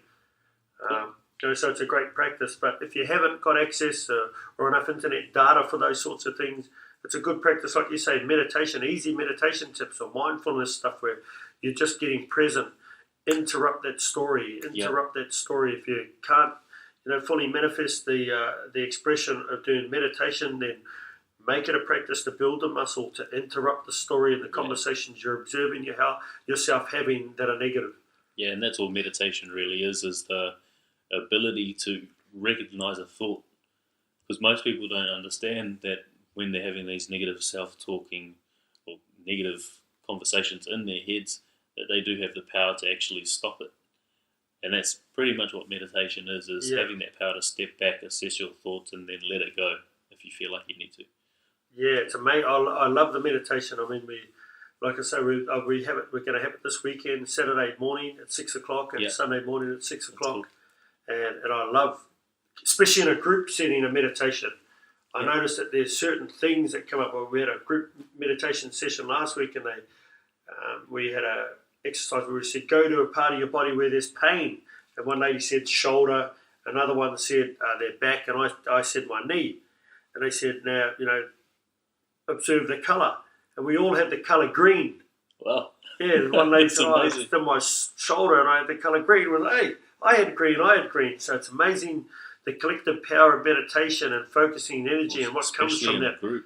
With a group of people, So I recommend that, doing it with others. And if you can't do it with yourself, do it with a group as well too. So it's another practice to take on. That's cool. I feel like we're on the same sort of wavelength when it comes to believing how the world is formed with this energy and this interconnectedness. Yeah, it's so important, man. So important. Awesome. So to wrap up, I really want to acknowledge you for not just what you're doing, but who you're trying to become, what your actions are dictating, the man you want to be, and the lives you want to impact.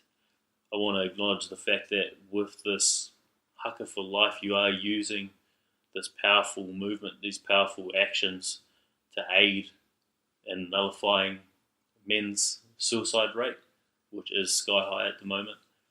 And honestly, not knowing you too well and pretty much just like knowing you from this conversation alone, I'm pretty proud to know you. You seem like a stand-up guy, and I'm just really proud as someone who's had the opportunity to listen to what you've been through and how you've dealt with everything. I'm really proud as a Māori to say that, I'm going to say you're my friend now. Of course I am. Proud, I'm proud to say you're a friend, and it's amazing not just to hear your story, but to know what you're going to do and how you're going to impact lives going forward. Yeah, thanks, bro. I'm honoured to be here. Me declaring who I want to be, you become part of it by being who you be. And that's a person who is passionate about having these podcasts, and the dedication and the articulation of it and the strategy of it that it all takes. It's not just one thing to say, I'll do a podcast, but it's another thing to be effective and to feel the energy of the momentum of it. So it's important the steps that you're taking with meditation and the vibration and the frequency, because you'll pick it up in the way that you are as a person, and it becomes your existence. You become your word as an action and everything you be. So I'm just thankful myself for being here and for doing the Haka For Life, I'm grateful. And keep up the great work. And if there's ever a time that I can come back and have a chat with you, I would love that. Awesome, I'd love to promote this and let it grow. And, cool. For all those people, can we kind of talk to them? They can hear us when they recorded it. Yeah. Do the bro a favour. Do your life a favour. Do humanity a favour, and share these podcasts. Tell people about them. Recommend them. Recommend the great work that Lockie's doing, and get it out there. Encourage people. Be a positive contribution to humanity and to life, and that's how we're going to save lives. Awesome, man. Thank you so much. Thanks, brother. Once again, thank you so very much for listening to this episode with Leon Ruri. This was one of my favourite interviews so far. This man is just so energetic, so electric, and it was my pleasure to be able to spend that time with him, obviously not knowing him, getting to meet him myself as well throughout this interview. So if you are wanting to get in touch with him, I will drop links to Haka For Life and his Facebook page in the show notes. If you are wanting to see a bit more of what he's doing, if you are in Perth, then you can head down to Kings Park on the 25th of April, this coming Anzac Day, where he'll be setting up the first Haka/Aboriginal war dance, a corroboree as they call it. As far as we're aware, it's the first of its kind. Really a landmark event to bring together Indigenous cultures and represent men and take a stand against suicide using these Haka, these war dances, this powerful movement in action. Now, if you want to get in touch with me, of course, you can shoot me through an email at connect@openupgroup.com. Otherwise, you can contact me on my Facebook page, which I'll drop in the show notes below as well. And if you have a story that you want to share, or someone you know has a story that they need to share, then please feel free to direct them or yourself to the closed Open Up group, the private group where you can share your story without anyone being judgmental towards you and what it is you're struggling with. You'll get advice from people who have been through similar circumstances themselves, and you'll get support from those same people as well. And just to wrap up this episode, if you do like what we're doing with Open Up, if you like the stories we're sharing, and if you want to support the mission of making speaking about the stresses on the mind as acceptable as speaking about the stresses on the body, then please, pretty please, give us a rating and review on iTunes or Stitcher and help us get these stories out to the world. Ciao.